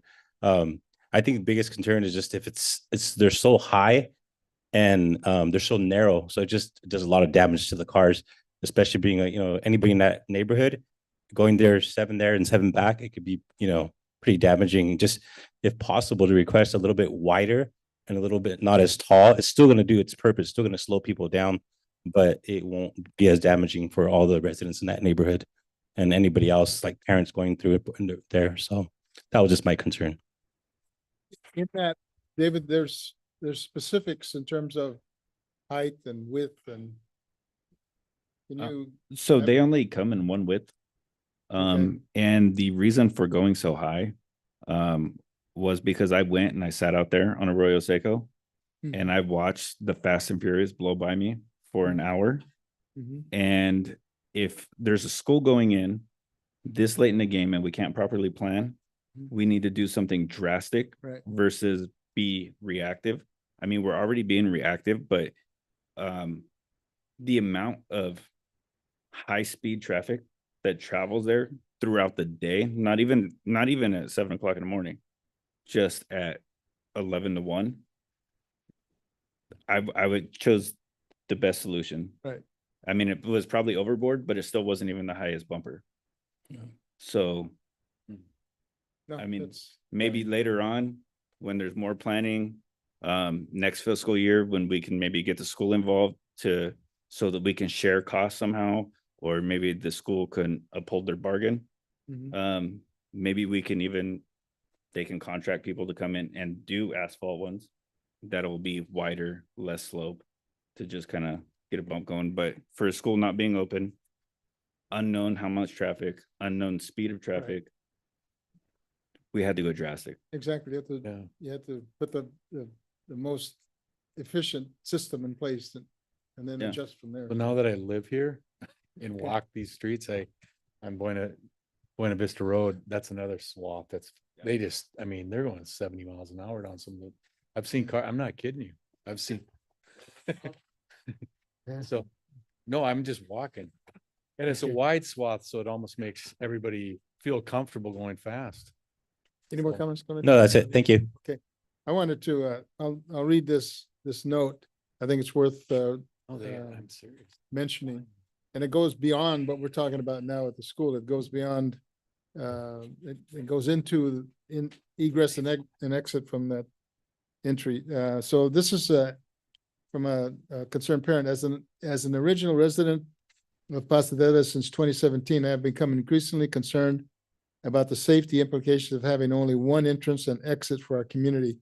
Over the years, I have witnessed multiple instances where major collisions have been completely shut down this sole access point to the community, causing significant disruptions. No traffic in or out for extended periods of time. Even looking back over the last several years, residents have witnessed multiple car accidents at this entrance on 14 December 24. A bicyclist hit on 2 November 24, 3 March 23, 6 May 21, not including those that did not occur at the entrance, but on Highway 166 and impacted the ability to safely leave or enter the neighborhood. With the anticipated increase in traffic and community's expansion, including the addition of ADUs being built, adding even more traffic in the community, I am particularly worried about the potential risks this single entry point presents in the event of an accident, medical emergency, or natural disasters. Additionally, the new school within the community adds another layer of complexity to the situation. Given these factors, I would like to understand how Guadalupe Public Safety plans to address and support safety in the event that our only entrance and exit becomes compromised again. Your insights and information you can provide on this matter would be greatly appreciated. Thank you for your attention to this important issue. I'm just going to mention several things. One is that Flower Street, eventually after the road is repaired in that area, is going to be an exit and entry point. Flower Street, if the last street on Treasure Park will go, that street will be will go across to the Pasadena side, and that'll be an exit and entry point. That's on the east side of the commercial area. The responsibility with that will probably be, well, that's with the owner. But what happens is that in order to actually place that, you have to have, the drainage has to go in, everything else has to go in. So you can't just put a street from Pasadena into the ditch. So that's not gonna happen. And that development won't go forward until in the back. I don't know if in the back, there's it's called Pasadena Highway 166 improvements. And what that is from Southern Pacific Railroad and Highway 1 and 166 through to Flower Street. That's the area. So the railroad tracks all the way through to Flower Street is going to be what's called Pasadena Highway 166 improvements. And I'm going to read this just because it's here. So it's a consolidated design merges Highway 1 and 166 intersection improvements at Pasadena Highway 166 improvements. Perform capital preventative maintenance project on State Route 1 and State Route 166 with intersection improvements. Traffic signalization will be incorporated at State Route 1 and the State Route 166 and Obispo Street, State Route 166 intersection. Improvements will be made to the Union Pacific Railroad at grade crossing with inclusion of a pre-signal. The project includes replacing and adding transportation management systems, removing and adding signal posts and 2-post signs, replacing sign panels, rehabilitation of reconstruction, sidewalk, curb ramps to meet ADA requirements. Eventually, my understanding is that there'll be sidewalk once that's going to be in the summer of 2026. It's a long time, and that's at a cost. Today's cost is projected at 18.3 million. That will include signalization at Obispo Street and 166. So there'll be signage there, and then the work on the railroad side of things, that's where they'll have signalization also. Just to make it clear that there are multiple partners on this project, and one in 2015, I'm sorry, Southern Pacific Railroad presented a plan to actually have signalization at rail tracks, and that went away. Nobody was in charge. So Caltrans came to us and said that the Southern Pacific Railroad agreed that they wanted one entity in charge of this whole thing, and that was Caltrans. So Caltrans had picked up the baton and said, we'll run with it. Because what this capital preventive maintenance is to maintain the streets in its current condition and improve it in terms of the signalization at the railroad tracks and at Obispo Street. Caltrans has also spoke with Taylor Farms, which had concerns because at one point the only exit from Taylor Farms would be going west. Don't turn east on 166. Go west to basically the cemetery. Turn right, and then turn right again on 11th Street. Go out to Seamus or go hit Obispo and then go right out that way. No left turns. They fixed that. If you look at the plans, there's plans that show the actual turnout lanes and the sidewalks and everything else that's going to happen. So there's a lot of details. The other item that I'd like to bring to the point is that Pasadena had some responsibility in terms of, especially now with the school site, that was said, but according to documents that the school is responsible for that. Now the school had to raise a lot of money just to have the school built. So there's one of the problems was having decomposed granite as sidewalks and not sidewalks itself, because there was no money to do that. The city actually provided some of the funds, for that in terms of internal. So what's that? 104,000. In fact, on this new Pasadena Highway 166 improvements, the city allocated about $4.5 million to this project. And Caltrans was picking up the rest. So there's the city, we can't tell Caltrans what to do. We can suggest what to do. They are the responsible for the road. We can't tell Southern Pacific Railroad what to do. You can't touch those entities. So even with, I think our only item that we got across to Caltrans was to put signalization, not a roundabout. Because the roundabout would have taken land that taken two of those houses on Amber Street, more land that's on the south, the north, west side, and property on the Pasadena side. So that roundabout had to be pretty big, especially with the concern was with the trucks making that roundabout and then going into that area. So can you There's so much turnover in these departments that one guy was talking about the roundabout and how important it was, missing the fact that the city had dealt with this for years. Right. Not wanting the roundabout, In but fact, it's pushing for it. The point person that came to us before with Caltrans is no longer there. Right. So there's just a lot of turnover when it comes to Caltrans. And what happens is there's a plan that's submitted and then it sits on somebody's desk and they say, well, we got a better way to do something. So we're stuck. The Guadalupe, the community of the city of Guadalupe is stuck. We can verbalize, what's going on. In fact, the school district has had 3 superintendents over the last 23 years.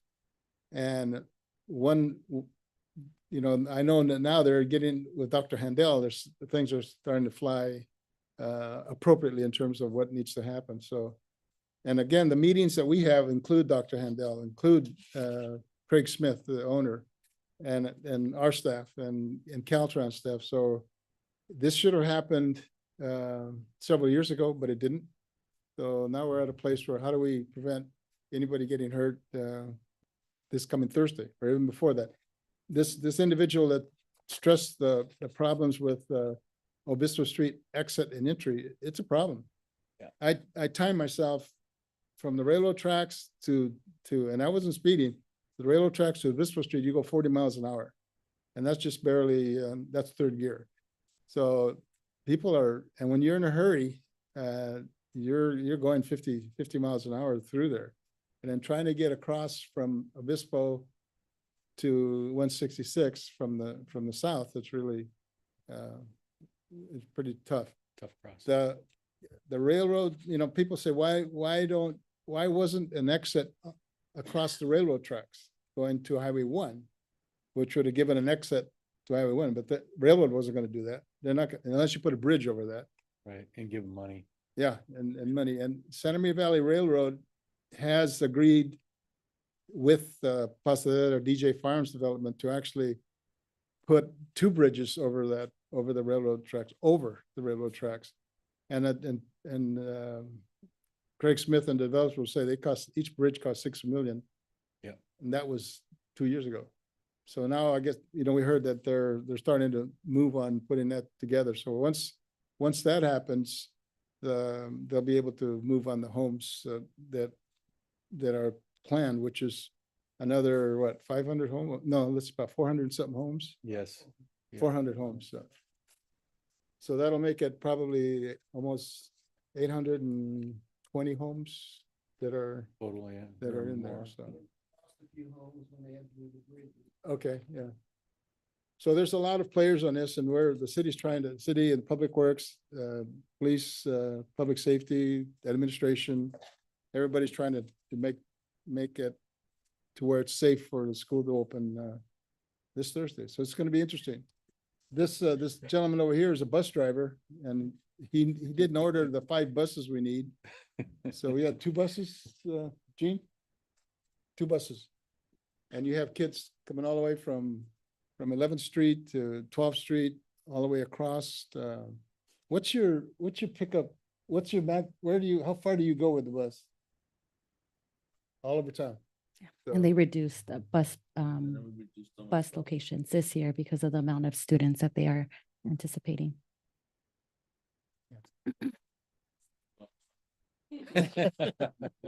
Just put your seatbelt on, you'll be fine. The guys in the back, though, they get to fly up. This is open discussion, so anybody else have anything, Chief? I sent an email. I found that section, AB 43. Oh. Concerning a city capable of reducing the speed by 5 miles per hour and its proximity to schools or heavy pedestrian traffic, bicycles and so forth. Now, to do that on the state highway, it has to be the state highway in the city, but it has to be an environmental traffic survey, which would take an awful long time. But if you, I'm still trying to read through AB 43. It would allow us to at least reduce speed by 5 miles per hour in certain locations. So I think I sent you that. Perfect. Thank you. I'll review that. Okay. Because that I might be still gotta helpful read it. even at near Mary Barron. I mean, it seems like there might need to be some reduced speed. Yeah. Somewhere. But along we'll those have to lines. read and talk with our city attorneys so that we do it right. Well, like David mentioned, that those stretches of road, they're racetracks, they're drag strips. So, and people do go as fast as they can on those things. And there's, Not kidding. yeah, it's a tough one. So Chief- oh, I don't want. why don't you come up here, please? Yeah, you have to. You got to get on camera. We need to hear you. And with the speed bumps, they're gonna be, they're gonna be transporting the food over there to the school. Cause there is no cafeteria at the new school. So I don't know how that's gonna be for the food that they're gonna be transporting over to the new school with the speed bumps. Well, what do you want to do? No Well, speed bumps? Yeah, Or, it's, I it mean- comes down, it comes down to you want convenience or safety. I mean, we need I mean, safety. that's kind of how, We need I mean, it would safety. have been great if when the property was built, if they put 2-foot long speed bumps with the 2-inch arc, and it would have been nice, easy, But- smooth driving, but Yeah, definitely the kids' safety. yeah. Why no kitchen? That, maybe that. Funding. Oh, they're gonna ask us for that. We don't have the money. I- Why no kitchen? Yeah, there is no kitchen. Okay. So it's food's being transported. They got a nice gym though, Yeah, they do. Thank you. They got a what? nice gym. Well, yeah, that was been in the works for many, many years. But thank God we got it. So, okay. On Thank you. Manzanita, there's gonna be 2 speed bumps. According Yeah. to this, Yes, sir. so then I guess I'll have to go that way. I'm looking at the plan of how. you Yeah, can get that's what around I it, was so. thinking too. But also, if there are any concerns, the citizens should know tomorrow is the school board meeting at 6 o'clock right here at the Mary Barron. Is it over here or over there? No, The ribbon cutting? ribbon That's the cutting's school at board, 4. yeah. The school board School meeting board, at 6 o'clock. Yeah, so there is a school board meeting tomorrow, so if there are concerns with certain things on with the crossing guard and stuff, That should that'd the be place. a good place to be at tomorrow to. And you voice those represent the city? concerns. Nope, I stay far away from school board Chief- meetings as I need to. Chief, I do have a question. I know that our Recreation and Park Commissioner wrote in this comment, but she kind of had a question and I would love to hear from you. She would just like to know how you plan to address safety if there is only one entrance and exit is compromised again. Well, I just mentioned that. When But when, today, yeah. well, today you can't. Yeah. There's only one Well, entrance okay. and exit.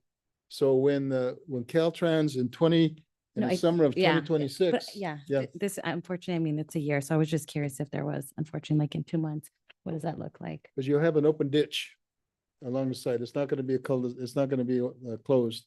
It'll be an open ditch.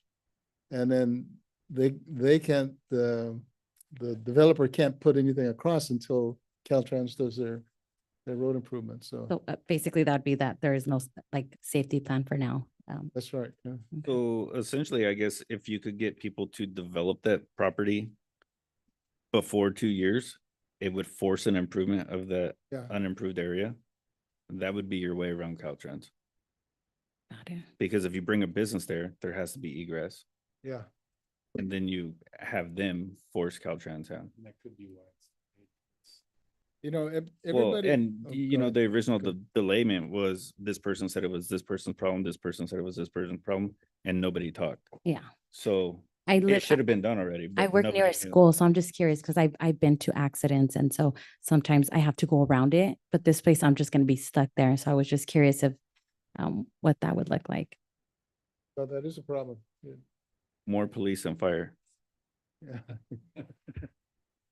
Well, in that area. I do agree. And in that area in the morning, I do see people from the Pasadena They don't area stop. just blow that sign. Yeah, they don't stop. So that's, a lot of it's the residents coming out of there Yeah. that are causing a lot of this to happen because they're impatient to Mhm. want to go. Right. So it's like, I get it, just slow down, take your time. It's not worth hitting another vehicle, 'cause then you're not gonna get where you gotta go. Any more questions or comments? I'm from sure, staff? I'm sure we'll adapt real time as it unfolds as well. And Oh. you'll adjust. Can we put speed bumps right here on 10th and Peralta? That's up to these guys. That'd be nice. Huh? That's fine. Public Works isn't gonna cover that anymore, so it's gonna have to be the school. Yeah.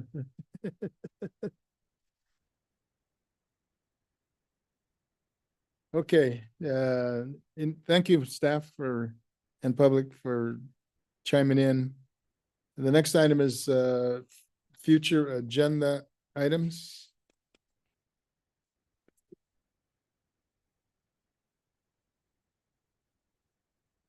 Let's see, do we have?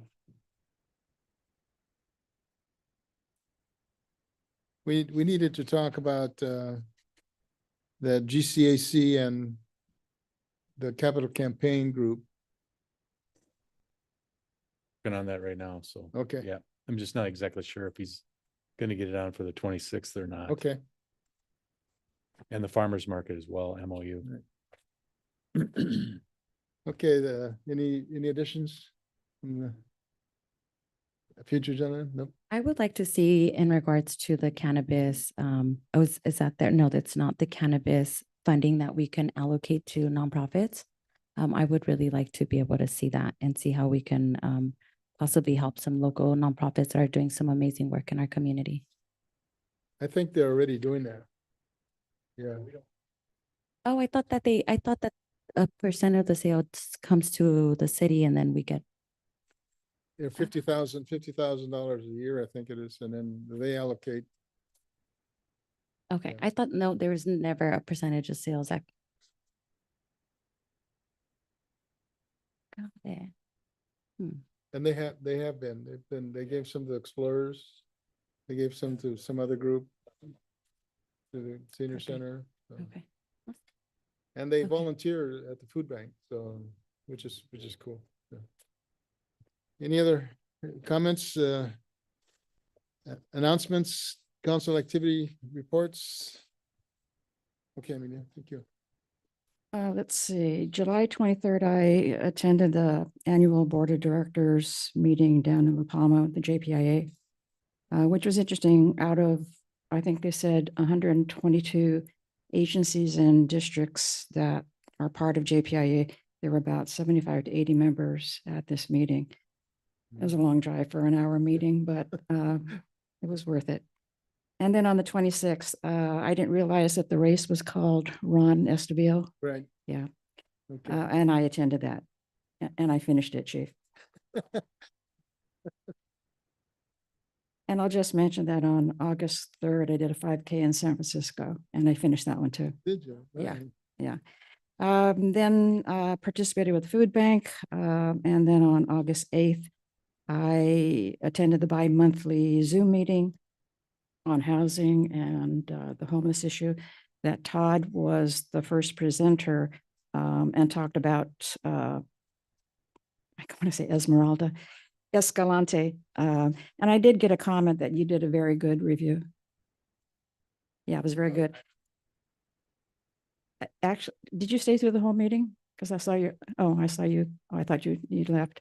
But yeah, no, all the, this particular meeting had all the different cities and in the incorporated areas talk about their projects and what they were doing. And yeah, I'm not being biased, but the Escalante Meadows, the whole project and Todd's explanation was very good. Some of the people just went into tremendous detail. And I kept thinking of what you said, you know, they're getting into the weeds. They went far too, yeah, they were getting underneath the ground. But there are a lot of projects going on throughout the county. Different units going up that are housing seniors, that are housing vets, and I'm kind of finally getting into the swing of things, understanding some of the language. This was my third meeting, yeah. And the next meeting will be in October. This is going to be interesting because to me, one of the topics that they're going to talk about is, I wrote it down somewhere, is mixed status households. And I asked what that was. I just sent an email to the person this morning. I said, what is that? And that involves just what it says. If you have a household of citizens and those who have permanent residence, you have a household with citizens and undocumented. Those were issues that came up in not this past administration, the administration prior, 2017 to 2020, where people could potentially lose their housing, and it is now another issue. It's come back up, yeah. And so that's going to be discussed at the meeting in October. So I'm looking forward to that and a number of other issues. So. Gene, anything? Today they had the food bank at McKenzie. I Good. believe they do about 250 bags. They did that last month in July. And then also tomorrow is the ribbon cutting for the new junior high at 4 o'clock. Tomorrow afternoon.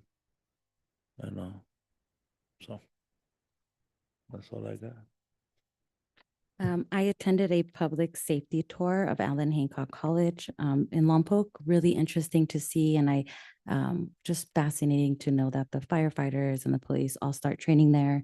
I think they recently received a grant for Metallica, which is really interesting to know. I also attended the rally Heroes Not Villains in Santa Maria, hosted by Youth Caesar. It was really inspirational and inspiring to see so many youth and community members come out and gather. And that's my end of my report. Yeah, we had food bank last Thursday. A lot of vegetables. There was, and a lot of eggs. I think I don't know how many dozen eggs. A lot of eggs. And then the cool thing was they had the kids from Latter-day Saints. They were out of school. They were helping. They're a little, you know, from 10-year-old to 14-year-old. A lot of help. The school is out now, so a lot of folks were happy. I think we saw close to 200 individuals. So thank the fire department for showing up. And Josue Maras for showing up. And then next Thursday, we have SBCAG, Santa Barbara County Association of Governments and Air Pollution Control District meeting at the Centeno Center next Thursday. And that's all I had. Oh, we're doing some cleanup. What I mentioned earlier, we cleaned up the monument sign coming into Guadalupe. We need to plant some flowers there. Eventually we'll get on that and fix the drip system. And then the plaza, Veterans Plaza, that was cleaned up and that was pretty messy. Anyway, thanks to staff for picking up all the 40 bags of junk. Even Brian Masatani, who owns where the gazebo is, they own property in the back, and then they own the car wash. We actually, there was a bunch of trees that we just cut down because a lot of homeless were going in there and just doing nasty things. So that's gone. So Brian was out there helping us, Masatani. So if anybody has things to do, he's bored. So just call him and get him to do things. Okay. Okay, is there I just wanted to Sure. say that I'm sorry. real fast. Oh, there's two. There's Okay. Okay. I like that beautiful sign that's up there in parking lot. Does look nice. I drove by, saw it today. Yeah, really. Nice. Looks really good. I get a lot of money for that, man. Go ahead, We David. are starting, our focus on the 166 and Highway 1 monument. Okay. So we are starting to repair the irrigation now, and we'll start planting here shortly. Good. As well as, Point Sal and Riverview, the median Okay. things. Get a pressure wash that sign or? Yes, sir. We're gonna pressure wash and then, we're going to repaint all the monuments the same color. So everything's uniform, so it looks like it probably should. All right. So So- we're gonna get it looking. That's good. And I think the next volunteer project will be looking at the fence along Treasure Park and getting that painted. So there's a lot of details to that. There's the weeds, there's some of the broken fence and maybe pressure washing it, but it looks terrible coming in. And that monument, like you mentioned, on that side, just looks, there's weeds all over that place, so. And I know the staff have a lot to do, so, the volunteers are very happy to give a helping hand. And with they that. just sprayed that last week. So yeah, Did they? that's how quick that stuff's coming back. Wow, yeah, okay, all right. Okay, any more from Jean, you good? Christina? Tina? Is there a motion to adjourn to closed session? Yeah, I'll motion to adjourn the closed session. is there a second? Okay. Okay, Christina. All those in favor of the motion, say aye. Aye. All ayes.